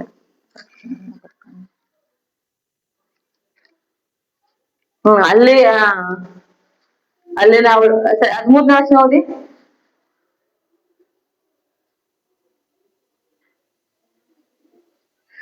ಹತ್ತರಿಂದ ಓದಿ ಸಿಸ್ಟರ್. ಸೇಮ್ 18ನೇ ಅಧ್ಯಾಯ 10ರಿಂದ ಓದಿ. ಅದಕ್ಕಾದರೂ ಬರುವ ವರ್ಷದ ಇದೇ ಕಾಲದಲ್ಲಿ ನಾನು ಸಂತತಿ ತೆರಿಗೆ ನಿನ್ನ ಬಳಿಗೆ ಬರುತ್ತೇನೆ. ಬಂದಾಗ ನಿನ್ನ ಪತ್ನಿಯಾದ ಸಾರಳಿಗೆ ಮಗನಿರುವನು ಅಂದನು. உத்தர காலகட்டத்தில் நிச்சயமாய் திரும்புவது, அப்பொழுது உன் மனைவியாக சாராளுக்கு ஒரு குமாரன் இருப்பான் என்றார். சாராள் அவருக்கு சுந்தரமாக கூட அவர்கள் இதை கேட்டுக்கொண்டிருந்தார். Okay sister, thank you. ಅಂದ್ರೆ ಇಲ್ಲಿ ಕೂಡ ಸಾರಳು ಒಂದು ಸತ್ಕಾರ್ಯ ಮಾಡಿದ್ರ ಪ್ರತಿಫಲವಾಗಿದೆ. ಏನೇನ್ ಮಾಡಿದ್ರು? ಆಕೆ ವಯಸ್ಸಾಗಿತ್ತು, ಎಷ್ಟೋ ವಯಸ್ಸು ಅಂದ್ರೆ ವೃದ್ಧಾಪ್ಯ ಸ್ತ್ರೀ ಅವಳು ಮುಟ್ಟಿನೊಂದು ನಿಂತು ಹೋಗಿರೋ ಕಾಲ. ಮತ್ತೆ ಹಾಗೆ ಅಬ್ರಾಹ್ಮನು ಕೂಡ ವಯಸ್ಸಾಗಿರುವಂತ ಕಾಲ. ಆದ್ರೆ ಅವ್ರಿಗೆ ಸಂತಾನನೇ ಇಲ್ದಿರಂತ ಸಮಯದಲ್ಲಿ ಅವಳಿಗೆ ದೇವರು ಸಂತಾನ ಫಲವನ್ನು ಕೊಟ್ಟರು ಅಲ್ವಾ? ಅದಕ್ಕೆ ಆ ಸಂತಾನ ಫಲವನ್ನು ಕೊಡೋದಕ್ಕೆ ಮುಂಚಿತವಾಗಿ ಯಾಕೆ ದೇವರಿಗೆ ಅವಳು ದೇವದೂತರು ಎಂಬುದಕ್ಕೆ ತಿಳಿದಿರ, ಅಂದ್ರೆ ಅವ್ರು ಗೊತ್ತಿಲ್ಲರ ಸತ್ಕಾರ್ಯವನ್ನ ಅವರು ಮಾಡಿದಂತವ್ರಾಗಿದ್ದಾರೆ. ಸೊ ನಾವು ಕೂಡ ನಮ್ಮ ಜೀವಿತದಲ್ಲಿ ಸತ್ಕಾರ್ಯ ಮಾಡುವ ವಿಷಯದಲ್ಲಿ ಯಾವುದೇ ಗುಣಗಾಟ ಮಾಡ್ದಂಗೆ ಅಥವಾ ಯಾವುದೇ ಇರುಸುಮುತ್ತು ಅಂದ್ರೆ ಅವರು ಒಂದು ಇರ್ರೆಸ್ಪಾನ್ಸಿಬಲ್ ಅಂದ್ರೆ ಬೇಜವಾಬ್ದಾರಿಯಲ್ಲಿ ಮಾಡ್ದಂಗೆ, ನಿರ್ಲಕ್ಷಿತಂಗೆ, ಅದು ಕೂಡ ನಮ್ಮ ಒಂದು ಜವಾಬ್ದಾರಿ ಅಥವಾ ಅದೊಂದು ಕೂಡ ನಮ್ದು ಕರ್ತವ್ಯ ಎಂಬ ಒಂದು ರೀತಿಯಲ್ಲಿ ನಾವು ಮಾಡುವಂತವ್ರು ಆಗಿರ್ಬೇಕು. ಹಾಗೆ ರೆಬೆಕ್ಕಳು ಕೂಡ ನಾವು ನೋಡ್ತೀವಿ. ಆಕೆ ಈಗ ರೆಬೆಕ್ಕಳು ಸಹ ಆ ಒಂದು ಸತ್ಕಾರ್ಯವನ್ನು ಮಾಡ್ತಾಳೆ. ಎಲ್ಲಿ ಆಕೆ ಒಂದು ನೀರನ್ನು ತರ್ಲಿಕ್ಕೆ ಹೋಗ್ತಾಳೆ. ನೀರ್ಲಿಕ್ಕೆ ತರ್ಲಿಕ್ಕೆ ಹೋದಾಗ ಅಲ್ಲಿ ಅಬ್ರಹಾಮನ ದಾಸನ ಸೇವಕನಲ್ಲಿ ಸಿಕ್ಕಿದಾಗ ಆಕೆ ಅವನು ತುಂಬಾ ಬಾಯಾರಿ ದಣಿದಿರ್ತಾನೆ. ಆ ಸಮಯದಲ್ಲಿ ಅವಳು ನೀರು ಕೊಡು ಎಂಬುದಾಗಿ ಕೇಳಿದಾಗ ಅವಳು ಕೊಡ್ತಾಳೆ. ಅಂದ್ರೆ ಆ ಒಂದು ಬಿಂದಿಗೆ ತೆಗೆದು ಬರೀ ಅವನಿಗೆ ಅವನ ಒಂದು ಬಾಯಾರಿಕೆ ನೀಗಿಸಿದ್ದಲ್ದ್ರ ನೀನು ಕುಡಿಯಪ್ಪ, ಮತ್ತೆ ನಿನ್ನ ಒಂಟೆಗಳು ಸಹ ಬೇಕಾದಷ್ಟು ನೀರನ್ನು ಸೇರಿಸಿ ಕೊಡ್ತೀನಿ ಅಂತ ಹೇಳಿ ಅವಳು ಒಂದೊಂದೇ ಬಿಂದಿಗಳ ಎಷ್ಟು ಒಂಟೆಗಳು ಎಷ್ಟು ನೀರು ಕುಡಿತಾವೋ ಅಷ್ಟು ನೀರು ಅವಳು ಒದಗಿಸ್ತಾಳೆ. ಅಂದ್ರೆ ಅದು ಕೂಡ ಒಂದು ಸತ್ಕಾರ ಇಲ್ಲ. ಅದಕ್ಕೆ ಅವಳು ಸುಮ್ಮನೆ ಸಿಗಲ್ಲ, ಅವಳಿಗೆ ಪ್ರತಿಫಲ ಸಿಗುತ್ತೆ. ಏನ್ ಸಿಗುತ್ತೆ ಅವಳಿಗೆ? ಅವನು ಅಂದ್ರೆ ಅವಳಿಗೆ ಅನೇಕವಾದಂತ ಆಭರಣಗಳನ್ನ ಅವನು ಕೊಡ್ತಾನೆ. ಅಂದ್ರೆ ಬಳೆಗಳು, ಆಮೇಲೆ ಕಿವಿ ಓಲೆ, ಮೂಗುತಿ ಅದ್ರದ್ದೇನೋ ಒಂದು ಬಂಗಾರದ ಒಂದು ಆರ್ನಮೆಂಟ್ಸ್ ಅವನು ಕೊಡ್ತಾನೆ. ಬರೀ ಅಷ್ಟಕ್ಕೆ ಅಲ್ಲ, ಅವಳು ಅಲ್ಲಿ ಕರ್ಕೊಂಡೋಗಿ ಕರ್ಕೊಂಡೋಗಿ ಅಲ್ಲಿ ಸತ್ಕಾರ್ಯ ಮಾಡೋದನ್ನ ನಾವು ನೋಡ್ತೇವೆ. ಆ ಸತ್ಕಾರ್ಯಕ್ಕೆ ತಕ್ಕ ಹಾಗೆ ಮತ್ತೆ ಪ್ರತಿಫಲ ಸಿಗುತ್ತೆ. ಏನು, ಅವಳಿಗೆ ಅಬ್ರಹಾಮನ ಮಗನಾದಂತ ಇಸಾಕನ್ನ ಹೆಂಡತಿ ಆಗುವಂತ ಒಂದು ಅವಕಾಶ ಸಿಗುತ್ತೆ. ಅದು ಅಬ್ರಹಾಮನ ಅಂದ್ರೆ ದೇವ್ರು ಆರಿಸ್ಕೊಂಡಿರುವಂತ ವ್ಯಕ್ತಿ ಅಲ್ವಾ. ಆ ಅಬ್ರಹಾಮನ ದೇವ್ರು ಆರಿಸ್ಕೊಂಡಿರೋದು ಇಡೀ ಲೋಕದಲ್ಲಿ ಅಂದ್ರೆ ಎಲ್ಲರಿಗೂ 3 ಜನಾಂಗಕ್ಕೂ ಕೂಡ, ಅಂದ್ರೆ ಎಲ್ಲಾ ಜನಾಂಗಕ್ಕೂ ಕೂಡ ಅವನು ಪಿತೃ ಆಗಿರ್ತಾನೆ. ಆ ಪಿತೃ ಕುಟುಂಬದಲ್ಲಿ ಇವಳು ಸೇರಲ್ಪಡ್ತಾಳೆ. ಅಂದ್ರೆ ಅವನ ಮಗನ ಹೆಂಡತಿ ಆಗುವಂತ ಒಂದು ಭಾಗ್ಯ ಅವಳು ಸಿಗುತ್ತೆ. ಅಂದ್ರೆ ನಾವು ಸತ್ಕಾರ್ಯ ಮಾಡೋದ್ರಲ್ಲಿ ದೇವರು ಸುಮ್ಮನೆ ನೋಡಲ್ಲ, ಆ ಸತ್ಕಾರ್ಯಕ್ಕೆ ತಕ್ಕ ಹಾಗೆ ಪ್ರತಿಫಲ ಕೊಡುವಂತ ದೇವರು ನಮ್ಮ ದೇವರಾಗಿದ್ದಾನೆ. ನಾವು ನೋಡ್ತೀವಿ, ಒಂದು ತಂಬಿಗೆ ತಣ್ಣೀರ್ನ ಕುಡಿಲಿಕ್ಕೆ ಕೊಟ್ರೆ ಬರುವಂತ ಪ್ರತಿಫಲ ತಪ್ಪುವುದೇ ಇಲ್ಲ ಎಂಬುದಾಗಿ ಯೇಸು ಕ್ರಿಸ್ತನ್ ತಾನೇ ಹೇಳುವಂತನಾಗಿದ್ದಾನೆ. ಹಾಗಾಗಿ ನಾವು ಸತ್ಕಾರ್ಯ ಮಾಡೋದ್ರಲ್ಲಿ ಸುಮ್ಮನೆ ಮಾಡೋದಲ್ಲ, ಅದಕ್ಕೆ ದೇವರು ಪ್ರತಿಫಲವನ್ನ ಕೊಡ್ತಾನೆ. ಅಂದ್ರೆ ನಾವು ಪ್ರತಿಫಲ ನಿರೀಕ್ಷೆ ಇಟ್ಕೊಳ್ಳದೆ ಇದ್ರು ಕೂಡ, ಅಂದ್ರೆ ನಮ್ಗೆ ಪ್ರತಿಫಲ ಸಿಗುತ್ತಪ್ಪ ಅನ್ನೋ ಒಂದು ನಿರೀಕ್ಷೆ ಇಡಲ್ಲ, ಆದ್ರೂ ಕೂಡ ದೇವರು ಪ್ರತಿಫಲನ ಕೊಟ್ಟೆ ಕೊಡ್ತಾನೆ. ಹಾಗಾಗಿ ಪ್ರೇರಣಂತ ನಾವು ಸತ್ಕಾರ್ಯ ಮಾಡೋದ್ರಲ್ಲಿ ಬಹಳ ಮುತುರ್ಜಿಯಿಂದ ಆಸಕ್ತಿಯಿಂದ ಮಾಡುವಂತವ್ರಾಗಿರ್ಬೇಕು. ಹಾಗೆ ನಾವು ಹೊಸ ಒಡಂಬಡಿಕೆಯಲ್ಲಿ ಅನೇಕ ಸ್ತ್ರೀಯರನ್ನು ನೋಡ್ತೀವಿ. ಲೂತ್ಯಳು, ಅಂದ್ರೆ ಲಿಡಿಯಾ, ಅಪೊಸ್ತಲರ ಕೃತ್ಯದಲ್ಲಿ ಲಿಡಿಯಾ ಎಂಬುದಾಗಿ ನೋಡ್ತೀವಿ. ಆಕೆಯನ್ನು ಕೂಡ ಅವಳು ಸತ್ಕಾರ್ಯ ಮಾಡೋದ್ರಲ್ಲಿ ಅವಳು ತುಂಬಾ ಒಂದು ಕಾರ್ಯಗಳನ್ನ ಅವಳು ಮಾಡ್ತಾಳೆ. ಅಂದ್ರೆ ಸ್ತ್ರೀಯರಿಗೆ ಅವಳೇನೋ ಮಾಡ್ಕೊಡ್ತಾಳೆ, ಒಳಂಗಿಗಳನ್ನೆಲ್ಲ ಅವಳು ಕೊಡ್ತಾಳೆ, ಮತ್ತೆ ಅನೇಕರಿಗೆ ಸತ್ಕಾರ್ಯವನ್ನ ಮಾಡ್ತಾಳೆ. ಹಾಗೆ ಮಾರ್ತ ಮರಿಯಳು, ಮತ್ತೆ ಅಲ್ಲಿ ಲಾಜರನ ಅಕ್ಕಂದ್ರಾಗಿರುವಂತ ಮಾರ್ತ ಮತ್ತೆ ಮರಿಯಳು ಕೂಡ ಅವರು ಸತ್ಕಾರ್ಯ ಮಾಡುವವರಾಗಿರ್ತಾರೆ. ಅಷ್ಟೇ ಅಲ್ಲ, ಪೇತ್ರನ ಅತ್ತೆ ಕೂಡ ಸತ್ಕಾರ್ಯ ಮಾಡುವವರಾಗಿದ್ದಾರೆ. ಹೀಗೆ ಮತ್ತೆ ಅಕ್ವಿಲ ಪ್ರಿಸ್ಕಿಲ ಅವ್ರು ಗೊತ್ತಲ್ಲ, ಅಪೊಸ್ತಲರ ಕೃತ್ಯದಲ್ಲಿ ಅವ್ರದೇ ಆದಂತ ಒಂದು ಜವಾಬ್ದಾರಿಯುತವಾದಂತ ಕಾರ್ಯಗಳನ್ನ ಅವ್ರು ಮಾಡಿ ಅನೇಕರನ್ನ ಅವರು ತಾವು ದೇವರ ಸೇವೆ ಮಾಡೋದ್ರ ಜೊತೆಗೆ ಸತ್ಕಾರ್ಯ ಮಾಡೋದ್ರ ಜೊತೆಗೆ ಅನೇಕ ಉಪದೇಶಗಳನ್ನ ಕೆಲವ್ರಿಗೆ ಸತ್ಯೋಪದೇಶನ ಅವ್ರು ತಿಳಿಸುವಂತವ್ರಾಗಿದ್ದಾರೆ.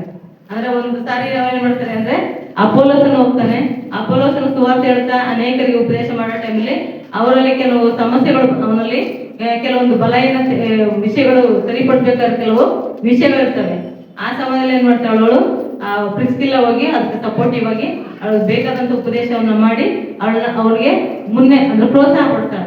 ಇವತ್ತಿನ ದಿನದಲ್ಲಿ ನಾವು ಕೂಡ ಕೇವಲ ನಾವೇ ಕಲ್ತ್ಕೊಳ್ಳೋದಲ್ಲ, ವಾಕ್ಯಗಳನ್ನ ನಾವೇ ಅನುಭವಿಸೋದಲ್ಲ, ಅನೇಕ ಯವನಸ್ಥರು ಈಗಿನ ಒಂದು ತಲೆಮಾರುಗಳಿರಲ್ಲ, ಈಗಿನ ತಲೆಮಾರುಗಳನ್ನ ನಾವು ಪ್ರೋತ್ಸಾಹ ಮಾಡುವಂತವ್ರಾಗಿರ್ಬೇಕು.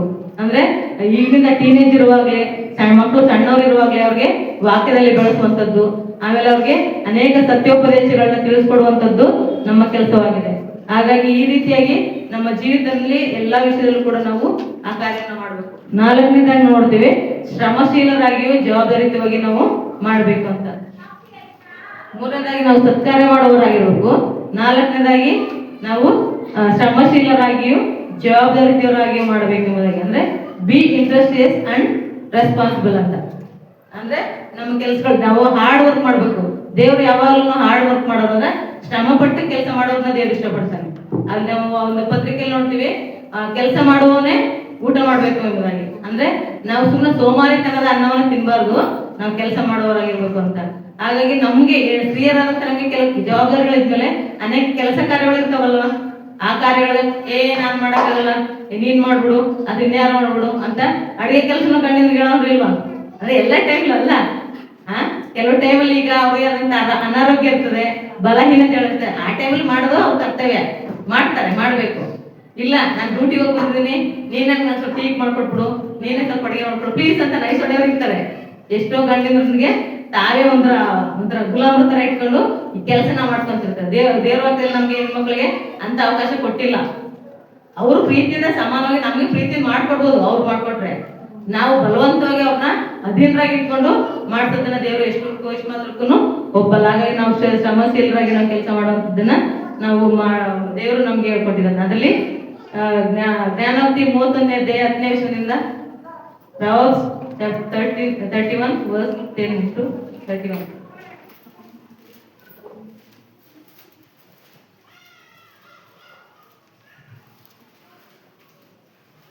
குணசாலியான ஸ்திரியை கண்டுபிடிப்பவன் யார்? அவருடைய விலை முத்துக்களை பார்க்கலும் உயர்ந்தது. ಗುಣವತಿಯಾದ ಸತಿಯು ಎಲ್ಲಿ ಸಿಕ್ಕಾಳು? ಆಕೆಯು ಹವಳಕ್ಕಿಂತಲೂ ಬಹು ಅಮೂಲ್ಯವಾದವಳು. ಪ್ರತಿ ಹೃದಯವು ಆಕೆಯಲ್ಲಿ ಭರವಸೆ ಪಡುವುದು, ಅವನು ಕೊಳ್ಳೆಯಾಗಿ ಸಂಪಾದಿಸುವನು. ಇಲ್ಲಿ 10ನೇ ವಚನದಿಂದ 31ನೇ ವಚನ ತನಕ ಅನೇಕ ವಿಷಯಗಳನ್ನ ನಾವು ಕಲಿಯಲಿಕ್ಕೆ ಒಂದೊಂದು ವಾಕ್ಯದಲ್ಲೂ ಕೂಡ ನಾವು ನಮ್ಮ ಜೀವಿತಕ್ಕೆ ಅಳವಡಿಸ್ಕೊಳ್ಬೇಕಾಗಿರುವಂತ ಪಾಠಗಳು ತುಂಬಾ ಇದಾವೆ. ಅದರಲ್ಲಿ ಆಕೆಯು ಗುಣವತಿಯಾದಂತ ಸ್ತ್ರೀಯಾಗಿದ್ದಾಳೆ. ಆಕೆ ಗಂಡ ಆಕೆಯಲ್ಲಿ ಭರವಸೆ ಇಟ್ಟಂತೆ. ಆಕೆಯನ್ನ ಅವಳ ಕೆಲಸ ಕಾರ್ಯಗಳನ್ನ ನೋಡಿ ಗಂಡ ಹೊಗಳ್ತಾನೆ. ಮತ್ತೆ ಆಕೆ ಏನ್ ಮಾಡ್ತಾಳೆ, ಸಮಯಕ್ಕೆ ಸರಿಯಾಗಿ ಒಂದು ವಚನ 14 ಮತ್ತು 15 ನೋಡ್ತೀವಿ, ಆಕೆಯನ್ನು ಆಹಾರವನ್ನ ಒದಗಿಸುವಂತವಳಾಗಿದ್ದಾಳೆ. ಮತ್ತೆ ಮನೆಯವರಿಗೆ ಸಕಲ ಸತ್ಕಾರ್ಯಗಳನ್ನ ಒದಗಿಸ್ಕೊಡ್ತಾಳೆ. ಅಷ್ಟೇ ಅಲ್ಲ, ಮನೆಯನ್ನ ಚೆನ್ನಾಗಿ ಅವಳು ನಿರ್ವಹಿಸ್ತಾಳೆ. ಮತ್ತೆ ಪತಿ ಮಕ್ಕಳಿಂದ ಅವಳು ಮತ್ತೆ ಮಾತಾಡೋದ್ರು ಕೂಡ ಅವಳು ಜ್ಞಾನವುಳ್ಳ ಸ್ತ್ರೀಯಾಗಿ ಇರ್ತಾಳೆ. ಇಲ್ಲಿ ವಚನ 26 ನೋಡ್ತೀವಿ, ಅದನ್ನು ಓದಿ. ವರ್ಸ್ 26 ಬಾಯಿ ತೆರೆದು ಜ್ಞಾನವನ್ನು ತೋರ್ಪಡಿಸುವಳು, ಆಕೆಯ ನಾಲಿಗೆಯು ಬುದ್ಧಿಯನ್ನು ಪ್ರೀತಿ ಪೂರ್ವಕವಾಗಿ ಹೇಳುವುದು. தன் வாயை ஞான விளக்க திறக்கிறாள், தயந்த போதும் அவள் நாவின் மேல் இருக்கிறது. ಅಂದ್ರೆ ಅವಳ ಜ್ಞಾನವುಳ್ಳ ಸ್ತ್ರೀಯಾಗಿರ್ತಾಳೆ. ಅಷ್ಟೇ ಅಲ್ಲ, ಅವಳು ಮಾಡುವಂತ ಪ್ರತಿ ಕಾರ್ಯಗಳನ್ನ ನೋಡಿರುವಂತ ಅವಳ ಗಂಡ ಮತ್ತೆ ಮಕ್ಕಳು ಅವಳನ್ನ ಹೊಗಳ್ತಾರೆ. ಅದರ ವಚನ 28, 29 ನೋಡ್ತೀವಿ. ಮಕ್ಕಳು ಎದ್ದು ನಿಂತು ಆಕೆಯನ್ನು ಧನ್ಯಳು ಎಂದು ಹೇಳುವರು. ಪತಿಯು ಸಹ ಬಹುಮಂದಿ ಸ್ತ್ರೀಯರು ಗುಣವತಿಯರಾಗಿ ನಡೆದಿದ್ದಾರೆ, ಅವರೆಲ್ಲರಿಗಿಂತಲೂ ನೀನೇ ಶ್ರೇಷ್ಠಳು ಎಂದು ಆಕೆಯನ್ನು ಕೊಂಡಾಡುವನು. அவள் பிள்ளைகள் எழுதி அவளை பாக்கியவதி என்கிறார்கள். அவள் புருஷனும் அவளை பார்த்து, அநேக பெண்கள் குணசாலிகளாக இருந்ததுண்டு, நீயோ அவர்கள் எல்லாருக்கும் ஏற்பட்டவள் என்று அவளை புகழ்கிறாள். ಆಕೆ ಕಾರ್ಯನ ಅವರು ಪ್ರಶಂಸಿಸ್ತಾರೆ. ಅಂದ್ರೆ ಅವಳು ಪ್ರತಿಯೊಂದು ಕಾರ್ಯನ ನೋಡಿ ಅಪ್ರಿಶಿಯೇಟ್ ಮಾಡೋರಾಗಿದ್ದಾರೆ. ಈಗ ನಮ್ಮ ಕುಟುಂಬದಲ್ಲಿ ನಾವು ಯೋಚನೆ ಮಾಡೋಣ, ನಮ್ಮ ಯಾವ ಕಾರ್ಯದಲ್ಲಿ ನಮ್ಮ ಮಕ್ಕಳು ಅಥವಾ ಗಂಡ ಯಾವ ವಿಷಯದಲ್ಲಿ ಅವರು ಅಪ್ರಿಶಿಯೇಟ್ ಮಾಡುವಂತ ರೀತಿಯಿದ್ದಾರೆ, ಅಥವಾ ಅಯ್ಯೋ ಸಾಕು ಇವತ್ತು ಅವತ್ತ ಬೇಡಪ್ಪ ಅನ್ನೋ ಒಂದು ಪರಿಸ್ಥಿತಿಯಲ್ಲಿ ನಾವಿದ್ದೀವ, ಅಥವಾ ಸೋಮಾರಿಯಾಗಿದ್ದೀವ, ಅಥವಾ ಅವ್ರ ನಡೆಸುವಂಥದ್ರಲ್ಲಿ, ಅವರ ಜವಾಬ್ದಾರಿ ತಗೊಳ್ಕೊಳ್ಳುವಂಥದ್ರಲ್ಲಿ, ಅವರ ಪ್ರೀತಿಸುವಂಥದ್ರಲ್ಲಿ ಯಾವ ವಿಷಯದಲ್ಲಿ ನಾವು ಬಲಹೀನರಾಗಿದ್ದೇವೆ ಅಂತ ವಿಷಯಗಳು ನಾವು ಅದನ್ನು ದೇವರ ವಾಕ್ಯದ ಮೂಲಕ ಬಲಪಡಿಸಿಕೊಂಡು ಆ ಒಂದು ಹೊಗಳಿಕೆಗೆ, ದೇವರೊಂದು ಪ್ರಶಂಸೆಗೆ ನಾವು ಆ ಕಾರ್ಯವನ್ನು ಮಾಡಬೇಕಾಗಿರುವಂತ ಒಂದು ಜವಾಬ್ದಾರಿ ನಮ್ಮದಾಗಿದೆ. 5ನೇ ವಿಷಯ ನೋಡುವಾಗ ಮಕ್ಕಳಿಗೆ ದೈವಿಕ ಮಾರ್ಗಗಳನ್ನ ಕಲಿಸ್ಕೊಡ್ಬೇಕು. ಆ ಮಕ್ಕಳಿಗೆ ಇದು ಬಹಳ ಪ್ರಾಮುಖ್ಯವಾದದ್ದು. ನಾವು 4 ಪಾಯಿಂಟ್ಸ್ ನಾವೇನ್ ನೋಡಿದ್ವೋ ಅದಕ್ಕಿಂತ ಬಹಳ ಪ್ರಾಮುಖ್ಯವಾಗಿರುವಂತ ವಿಷಯ ಯಾವುದಂದ್ರೆ ಮಕ್ಕಳಿಗೆ ದೈವಿಕ ಮಾರ್ಗಗಳನ್ನ ಕಲಿಸ್ಕೊಡ್ಬೇಕು. ಯಾಕಂದ್ರೆ ನಾವು ನಾವು ಸಣ್ಣವರಾಗಿದ್ವೋ ಕಲ್ತಿದ್ವೋ ಬಿಲ್ಲೋ ಗೊತ್ತಿಲ್ಲ, ಅಂದ್ರೆ ಎಷ್ಟು ಕಲ್ತಿದೀವಿ ಅದು ಗೊತ್ತಿಲ್ಲ. ಈಗಿನ ಕಾಲ ಕಂಪ್ಯೂಟರ್ ಕಾಲ ಆಗಿರೋದ್ರಿಂದ, ಟೆಕ್ನಾಲಜಿ ಕಾಲ ಆಗಿರೋದ್ರಿಂದ ಮಕ್ಕಳನ್ನ ಸೈತಾನ ಬಹಳ ಈಸಿಯಾಗಿ ತನ್ನ ಕಡೆ ವಾಲಿಸ್ತಾನೆ. ಹೇಗೆ ಅಂದ್ರೆ ಒಂದು 3 ತಿಂಗಳು 4 ತಿಂಗಳು ಪಾಪುಗಳಾಗಿರುವಾಗ್ಲೇನೆ ಮಕ್ಕಳಿಗೆ ಮೊಬೈಲ್ ಆಪರೇಟ್ ಚೆನ್ನಾಗಿ ಗೊತ್ತಿರುತ್ತೆ. ಹಾಗಾಗಿ ಮೊಬೈಲ್ ಇಲ್ಲದೆ ನಮ್ಮ ಜೀವನ ಇಲ್ಲ. ಊಟ ಮಾಡ್ಬೇಕಾದ್ರೂ, ಹಾಲು ಕುಡಿಬೇಕಾದ್ರೂ, ಏನೋ ಸ್ನ್ಯಾಕ್ಸ್ ತಿನ್ಬೇಕಾದ್ರೂ ಮೊಬೈಲ್ ಬೇಕು. ಅಂತ ಪರಿಸ್ಥಿತಿ ಈಗ ಇರ್ಬೇಕಾದ್ರೆ ಲೋಕರೊಳಗೆ ಏನಾದ್ರು ಮಾಡ್ಕೊಳ್ಳಿ, ಆದ್ರೆ ಆತ್ಮೀಯರಂತ ನಾವು ನಮ್ಮ ಮಕ್ಕಳ ವಿಷಯದಲ್ಲಿ ಬಹಳ ಕೇರ್ಫುಲ್ ಆಗಿರ್ಬೇಕು. ಕೆಲವು ಕಡೆ ನಾವು ನೋಡ್ತೀವಿ, ಸಭೆಯಲ್ಲೂ ಕೂಡ ಮಕ್ಕಳಿಗೆ ಮೊಬೈಲ್ ಕೊಟ್ಟು ಕೂತಿರ್ತಾರೆ. ಏನಕ್ಕೆ? ತಾವು ವಾಕ್ಯ ಕೇಳಕ್ಕೋಸ್ಕರ ಮಕ್ಕಳಿಗೆ ಮೊಬೈಲ್ ಕೊಡ್ತಾರೆ. ಇದೆಷ್ಟು ಸರಿನಾ? ತಾವು ವಾಕ್ಯ ಕೇಳಬೇಕು, ಓಕೆ. ಮಕ್ಕಳನ್ನ ದೇವ್ರ ಗಮನಿಸಲ್ವಾ? ಮಕ್ಕಳನ್ನ ಯಾವ ರೀತಿ ನಾವು ಸಾಕ್ತಿದ್ವಿ, ದೇವ್ರ ಗಮನಿಸಲ್ವಾ? ಹಾಗಾಗಿ ದೇವ್ರ ಏನ್ ಮಾಡಿದ ಅದನ್ನು ಕೂಡ ಆ ವಿಷಯದಲ್ಲಿ ನಾವು ಬಹಳ, ಅದರಲ್ಲಿ ತಂದೆಗಳ ಜವಾಬ್ದಾರಿ ಇಲ್ಲ. ಅಂದ್ರೆ ಪುರುಷರ ಗಂಡಂದ್ರ ಅಥವಾ ಪುರುಷರ ಜವಾಬ್ದಾರಿ ಅದ್ರ ಜಾಸ್ತಿ ಇರ್ಬೇಕಾದ್ರೆ ಕೇರ್ಫುಲ್ ಆಗಿ ಮಕ್ಕಳನ್ನ ಜವಾಬ್ದಾರಿ ತಾಯಂದಿರಿಗಿರ್ಬೇಕಾದ್ರೆ ಮೊಬೈಲ್ ಕಿತ್ತೆಸಿಬೇಕು. ದೇವ್ರ ವಾಕ್ಯದಲ್ಲಿ ಇರ್ತದೆ, ವಯಸ್ಸಿಗೆ ತಕ್ಕಂತೆ ಮಗನನ್ನ ಶಿಕ್ಷಿಸು, ಅವನು ಉಪ್ಪಿನಲ್ಲೂ ಓರೆಯಾಗಿ ಅಲ್ವಾ? ನಡೆಯಬೇಕಾದ ಮಾರ್ಗಕ್ಕೆ ತಕ್ಕಂತೆ ಮಗನನ್ನ ಶಿಕ್ಷಿಸು, ಅವನು ಉಪ್ಪಿನಲ್ಲೂ ಓರೆಯಾಗಿ. ಅಂದ್ರೆ ಶಿಕ್ಷೆ ಕೊಟ್ಟೆ ಮಕ್ಕಳು ಸರಿಯಾದ ಮಾರ್ಗಕ್ಕೆ ಬರಲ್ಲ. ಹಾಗೆ ನಾವ್ ಯಾವಾಗಲೂ ಮುದ್ದು ಮಾಡ್ತಲೇ ಇದ್ರೆ ಮುದ್ದು ಮಾಡಿ ಕೊನೆಗೆ ಅವ್ರೆ ದುರ್ಮಾರ್ಗದಲ್ಲಿ ನಡೆಸಲಿಕ್ಕೆ ಅವಕಾಶ ಆಗುತ್ತೆ. ಹಾಗಾಗಿ ಯಾವುದೇ ಕಾರಣಕ್ಕೂ ಈವನ್ ಅವ್ರು ಹೇಳ್ತಾರೆ ಅಲ್ರಿ, ಯಾರು ನಮ್ಮ ಚರ್ಚಲ್ಲಿ ನೋಡ್ಕೊಳ್ಳುವಂತದ್ದು ಎಲ್ರುಗಳೇನ್ ಹೇಳ್ತಾರೆ, ಸ್ವಿಚ್ ಆಫ್ ಮಾಡಿ ಬಂದ್ಬಿಡಿ ಫೋನ್ನ ಅಂತ ಹೇಳ್ತಾರೆ. ಆಯ್ತು, ಅವ್ರು ಯಾರಿಗೆ ಹೇಳ್ತಾರೆ, ಒಂದು ಕ್ರಮಶಿಸ್ತನ ನಮ್ಗೆ ಹೇಳ್ಕೊಡ್ಲಿಕ್ಕೆ, ಒಂದು ಕ್ರಮಶಿಸ್ತನ ಪಾಲನೆ ಮಾಡಕ್ಕೆ. ಅದರಲ್ಲಿ ಇದು ದೇವ್ರ ಸಾನ್ನಿಧ್ಯ ಅಂತಂದ್ರೆ ನಾವು ದೇವ್ರ ವಾಕ್ಯನ ನಾವು ಕಲಿಬೇಕಾದ್ರೆ, ದೇವ್ರ ಒಂದು ಪ್ರಸನ್ನತೆ ಇರ್ಬೇಕಾದ್ರೆ ನಾವು ಬಹಳ ಭಯಭಕ್ತಿ ಉಳ್ಳವರಾಗಿರ್ಬೇಕು. ಮಕ್ಕಳಿಗೆ ನಾವು ಅದನ್ನ ಕೊಟ್ರೆ ಇನ್ನೆಲ್ಲಿ ಭಯಭಕ್ತಿ ಕಲಿತಾರ ಮಕ್ಕಳು? ನಾವು ಭಯಭಕ್ತಿಯಿಂದ ಇದ್ರೆ ಸಾಕ, ಮಕ್ಕಳು ಭಯಭಕ್ತಿಯಿಂದ ಇರಬೇಕಲ್ವಾ? ಹಾಗಾಗಿ ಇಂಥ ಮೊಬೈಲ್ಗಳ ವಿಷಯದಲ್ಲಿ ನೋಡಲ್ಲ, ಅಲ್ಲಿ ನೋಡ್ತಿದ್ರೆ ಅಲ್ಲಿ ಮಕ್ಕಳು ನೋಡ್ತಿರ್ತಾರೆ, ಇಲ್ಲಿ ನೋಡಿದ್ರೆ ಆ ಮೊಬೈಲ್ ನೋಡ್ತಾರೆ. ಆ ಸೇವಕರು ಅಲ್ಲಿ ಬಾಕಿ ಕೊಡುವಂತ ಬೋಧಕರಿಗೇನೆ ಬಹಳ ಇರಿಟೇಷನ್ ಆಗ್ಬಿಡ್ಬೇಕು. ಇನ್ನೇನಪ್ಪ ಇವ್ರು ಮಾಡ್ತಿದ್ದಾರೆ, ಇವ್ರ ವಾಕ್ಯನ ಬಹಳ ಬೈಬಲ್ ಇಟ್ಕೊಂಡು ಬಹಳ ಸಿನ್ಸಿಯರ್ ಆಗಿ ಇಟ್ಕೊಂಡು ನೋಡ್ತಾ ಇರ್ತಾರೆ, ತಲೆ ಕುಣಿಸ್ಕೊಂಡು ಕೇಳ್ತಾ ಇರ್ತಾರೆ ವಾಕ್ಯಗಳನ್ನ. ಮಕ್ಕಳು ನೋಡೋರಲ್ಲಿ ವಿಡಿಯೋ ನೋಡ್ಕೊಂಡು ಕೂತಿರ್ತಾರೆ. ಇದೆಷ್ಟು ಸರಿ? ಇದು ಬಹಳ ಅವಮಾನ, ಇದು ಬಹಳ ದೇವರಿದ್ದು ನೋವು ತರುವಂತ ವಿಚಾರ. ಯಾಕಂದ್ರೆ ದೇವರ ನಾವು ಕೂತ್ಕೊಳ್ಳುವುದು ಹೇಳುವುದು ಪ್ರತಿಯೊಂದು ದೇವ್ರಿಗೆ ಗೊತ್ತುಂಟು. ಮತ್ತೆ ನಾವು ಮೊಬೈಲ್ ಕೊಡೋದು ದೇವ್ರಿಗೆ ಗೊತ್ತಿರಲ್ವಾ? ಮತ್ತೆ ಮಕ್ಕಳಿಗೆ ಯಾವ ನಾವು ಕಲ್ಸ್ಕೊಡ್ತೀವಿ, ಯಾವ ವಿಷಯದ ಕಲ್ಸ್ಕೊಡ್ತೀವಿ? ಸರಿಯಾದಂತ ಶಿಕ್ಷಣ ಕಲ್ಸಲ್ಲ. ಹಾಗಾಗಿ ನಾವು ಇದರಲ್ಲಿ ಇನ್ನು ವಿಷಯಗಳು ಜಾಸ್ತಿ ಇದಾವೆ. ಆದ್ರೆ ನಾವು ಕಲಿಬೇಕಾದಂತ ರೀತಿಲಿ ನಾವು ಕಲಿಸ್ಬೇಕಾಗಿರೋದು ನಾವು ಮುಂದಕ್ಕೆ ಬರೇ ಮೊಬೈಲ್ ಅಂತ ವಿಚಾರ ಅಲ್ಲ, ಮಕ್ಕಳಿಗೆ ಪ್ರಾರ್ಥನೆ ಮಾಡೋದು ಕಲಿಸ್ಬೇಕು, ದೇವ್ರ ವಾಕ್ಯನೇ ಹೇಳ್ಕೊಡ್ಬೇಕು. ಬರೀ ಸಂಡೇ ಸ್ಕೂಲ್ಗೆ ಡಿಪೆಂಡ್ ಮಾಡೋದು ಸುಮ್ಮನಾಗಲ್ಲ. ಸಂಡೇ ಸ್ಕೂಲ್ ಬಂದು ವೀಕ್ಲಿ ಒನ್ಸ್ ಅಷ್ಟೇ ಇರೋದು ಅಲ್ವಾ? ವಾರಕ್ಕೊಂದ್ಸರಿ ಮಾತ್ರ ಸಂಡೇ ಸ್ಕೂಲ್ ಟೀಚರ್ ಅರ್ಧ ಗಂಟೆ ಅಥವಾ 1 ಗಂಟೆಲಿ ಅರ್ಧ ಗಂಟೆ ಹಾಡು ಹೇಳ್ಕೊಡ್ತಾರೆ, ಸ್ವಲ್ಪ ಸ್ಟೋರಿ ಹೇಳ್ಕೊಡ್ತಾರೆ, ವಾಕ್ಯ ಕೊಡ್ತಾರೆ. ಇನ್ನು ವಾರವಿಡೀ ಯಾರು ಕೊಡೋ ಜವಾಬ್ದಾರಿ ಇರುತ್ತೆ? ವಾರವಿಡೀ ಕೊಡ್ಬೇಕಾರೋದು ತಾಯಿಂದ್ರಾದಂತ ನಮ್ಮ ಜವಾಬ್ದಾರಿ. ಅಂದ್ರೆ ಅವ್ರಿಗೆ ಬಾಯಿ ಪಾಠ ಮಾಡಿಸ್ಬೇಕು, ಅವ್ರಿಗೆ ಚಿಕ್ಕ ಚಿಕ್ಕ ಸ್ಟೋರಿಗಳು ಸತ್ಯವೇದದಲ್ಲಿ ಹೇಳ್ಕೊಡ್ಬೇಕು, ಅದನ್ನ ಅನುಭವ ಪೂರ್ವಕವಾಗಿ ಹೇಳ್ಕೊಡ್ಬೇಕು. ತಮ್ಮ ಜೀವಿತದಲ್ಲಿ ನಡೆದಿರೋ ದೇವರು ನಮ್ಗೆ ಏನ್ ಸಹಾಯ ಮಾಡಿದ್ದಾನೆ, ನನ್ನ ಜೀವಿತದಲ್ಲಿ ದೇವರು ಏನ್ ಸಹಾಯ ಮಾಡಿದ್ದಾನೆ, ಆ ಒಂದು ಕಾರ್ಯ ಅದನ್ನ ನಾವು ಹೇಳ್ಕೊಡ್ಬೇಕು. ಅಷ್ಟು ಮಾತ್ರ ಅಲ್ಲ, ಆ ಒಂದು ವಾಕ್ಯಗಳನ್ನ ಬಯಾಟ್ ಮಾಡ್ತಾ ಅವರು ಜೀವನಕ್ಕೆ ಅದು ಅನುಭವ ಆಗಬೇಕು. ಅದ್ರ ಅನುಭವ ಆಗೋದ್ರ ಜೊತೆಗೆ ತನ್ನ ಸ್ಕೂಲ್ ಫ್ರೆಂಡ್ಸ್ ಅಲ್ಲಿ ಮಕ್ಕಳು ಶೇರ್ ಮಾಡ್ಕೊಳ್ತಾರಲ್ವಾ, ಇದೆಲ್ಲ ಒಂದು ಸಾಕ್ಷ್ಯ ಜೀವಿತ. ಸೊ ನಮ್ಮ ಮಕ್ಕಳಿಗೆ ದೈವಿಕ ಮಾರ್ಗಗಳನ್ನ ಕಲ್ಸ್ಕೊಡ್ಬೇಕು. ಇದಕ್ಕೆ ಉದಾಹರಣೆಯಾಗಿ ಮೋಶೆಯ ತಾಯಿನ ನಾವು ನೋಡ್ಬೋದು. ಅದೀಗ ಸಮಯ ಇಲ್ಲದ್ರಿಂದ ಈಗ ನಿಲ್ಲಿಸ್ತೇನೆ. ಹಾಗಾಗಿ ಮೋಶೆ ಇಸ್ರಾಯೇಲ್ ದೊಡ್ಡ ನಾಯಕನಾಗ್ತಾನೆ. ಆ ನಾಯಕನಾಗ್ಲಿಕ್ಕೆ ಕಾರಣ ಯಾರು? ಆಕೆ ತಾಯಿ. ಆಕೆ ಸಾಕು ತನ್ನ ತಾಯಿ ಯಾರಾಗಿರ್ತಾಳೆ? ಫರೋಹನ ಕುಮಾರ್ತೆ ಆಗಿರ್ತಾಳೆ. ಅಂದ್ರೆ ಅವಳ ಹೆಸರಿಗೆ ಮಾತ್ರ ಫರೋಹನ ತಾಯಿ, ಫರೋಹನ ಒಂದು ಕುಮಾರ್ತೆ ತಾಯಿ ಇರ್ತಾಳೆ ಟೆಂಪ್ರರಿ ಆಗಿ. ಅಂದ್ರೆ ರಿಯಲ್ ಆಗಿ ತಾಯಿ ಇರುತ್ತೆ. ಏನ್ ಮಾಡ್ತಾಳೆ?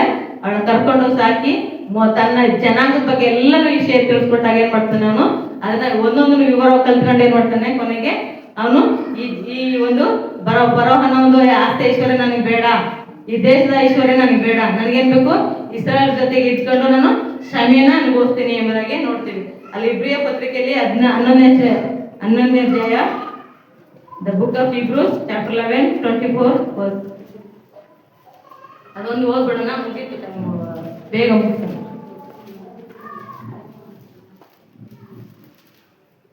விசுவாசத்திலே மோசே தான் பெரியவனான போது பார்வோனுடைய குமாரத்தின் மகன் எனப்படுவதை வெறுத்து அனித்தியமான பாவ சந்தோஷங்களை அனுபவித்ததை பார்த்து தேவனுடைய ஜனங்களோடு துன்பத்தை அனுபவிப்பதை தெரிந்து கொண்டு இனிவரும் பலன்களை நோக்கமாயிருந்து எகிப்தில் உள்ள பொக்கிஷங்கள் மேலும் கிறிஸ்துவ நிமித்தம் வரும் நிந்தையை அதிக வாக்கியம் என்று எண்ணினான். ನಂಬಿಕೆಯಿಂದಲೇ ಅವನನ್ನು 3 ತಿಂಗಳು ಬಚ್ಚಿದ್ದರು.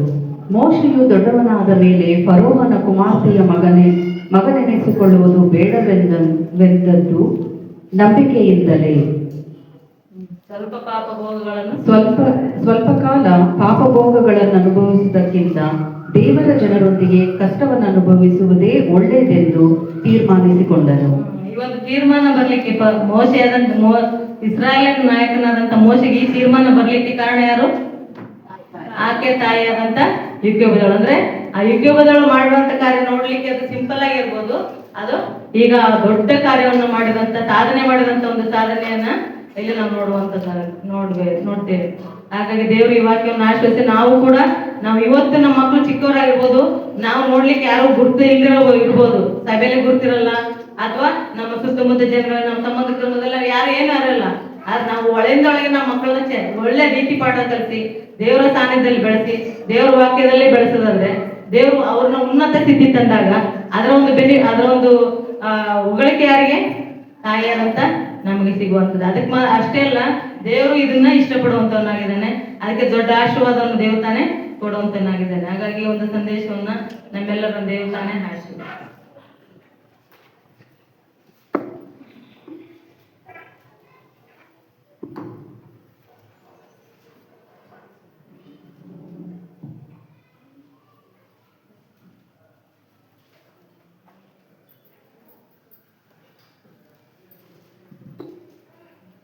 நன்றி சகோதரி. நீங்க எப்படி இருக்கணும்ட்டு நாங்க பார்த்தோம். இன்னைக்கு குணசாலி ஸ்ரீ ஃபஸ்ட்டு நம்ம வீட்டில் எப்படி இருக்கோம், நம்ம வீட்டில் சாட்சி ஃபஸ்ட்டு முதல்ல முக்கியம். அன்பு முதல்ல வீட்டில் நம்ம செலுத்தினால கணவன்மார்கள் நம்ம மேலே அன்பு செலுத்துவாங்க. ஃபஸ்ட்டு கொடுத்தாங்க ஆண்டி. அன்பு முதல்ல முக்கியம். அந்த பற்றி ஆண்டி கொடுத்தாங்க. அப்போ ஞானம் உள்ள ஸ்திரீ, ஞானம் உள்ள ஸ்திரீ நம்ம ஞானமாக வந்து வீட்டை வந்து கட்டணம் வசனை இருக்குது. முதல்ல நம்ம வந்து ஞானத்தோட தான் நம்ம வந்து வீட்டுக்குள்ள நுழையிறோம். பிரச்சனை வரும், அந்த பிரச்சனையை எப்படி ஜெயிச்சு நம்ம வெளியே வரணும், அந்த குணத்தை பத்தி எடுத்தாங்க. குணமான ஸ்திரீ. அப்புறம் வந்து கிரியை நம்ம எப்படி காமிக்கணும், நம்ம கிரியை நம்ம பார்த்தாதான் நம்மளோட குடும்பம் வந்து கிரியைகளை பத்தி தெரிஞ்சுட்டு நம்மளா வந்து இந்த ஸ்திரீ நம்ம மனைவி, நம்ம அம்மா, நம்ம தம்பி அப்படி நம்மளை பார்த்துதான் அவங்க வந்து என்ன பண்ணுவாங்க, கடவுளை பத்தி தெரிஞ்சுப்பாங்க. அதுதான் இன்னைக்கு எடுத்த மெசேஜ். ஸ்ரீயானவங்க நம்ம எப்படி புத்திசாலியா எப்படி இருக்கணும் என்று நீங்க எடுத்துக்கிட்டோம். கர்த்தருக்கு நன்றி சொல்லி, ஏன்னா ஃபர்ஸ்ட் மெசேஜே வந்து ஸ்ரீ ஞானத்தோட செயல்பட்டு ஃபர்ஸ்ட் நம்ம வளரணும்னு கொடுத்துருக்காங்க. நன்றி. இப்போ வந்து செய்தி கொடுத்த சகோதரிக்கு நன்றி சொல்றோம். செய்தி கொடுத்த சகோதரிக்காக ஜெபம் பண்ணி அடுத்த ப்ரீ பேக்கருக்கு முடிச்சவனே ஒரு சின்ன கிஸ் இருக்கு, சீக்கிரம் முடிச்சுட்டு வந்துடுங்க. எனக்கு காத்துக்கல, கொஞ்சம் அட்ஜஸ்ட் பண்ணிக்கிங்க. ஜெபத்துக்கு Esther sister, Mysore road. Esther sister.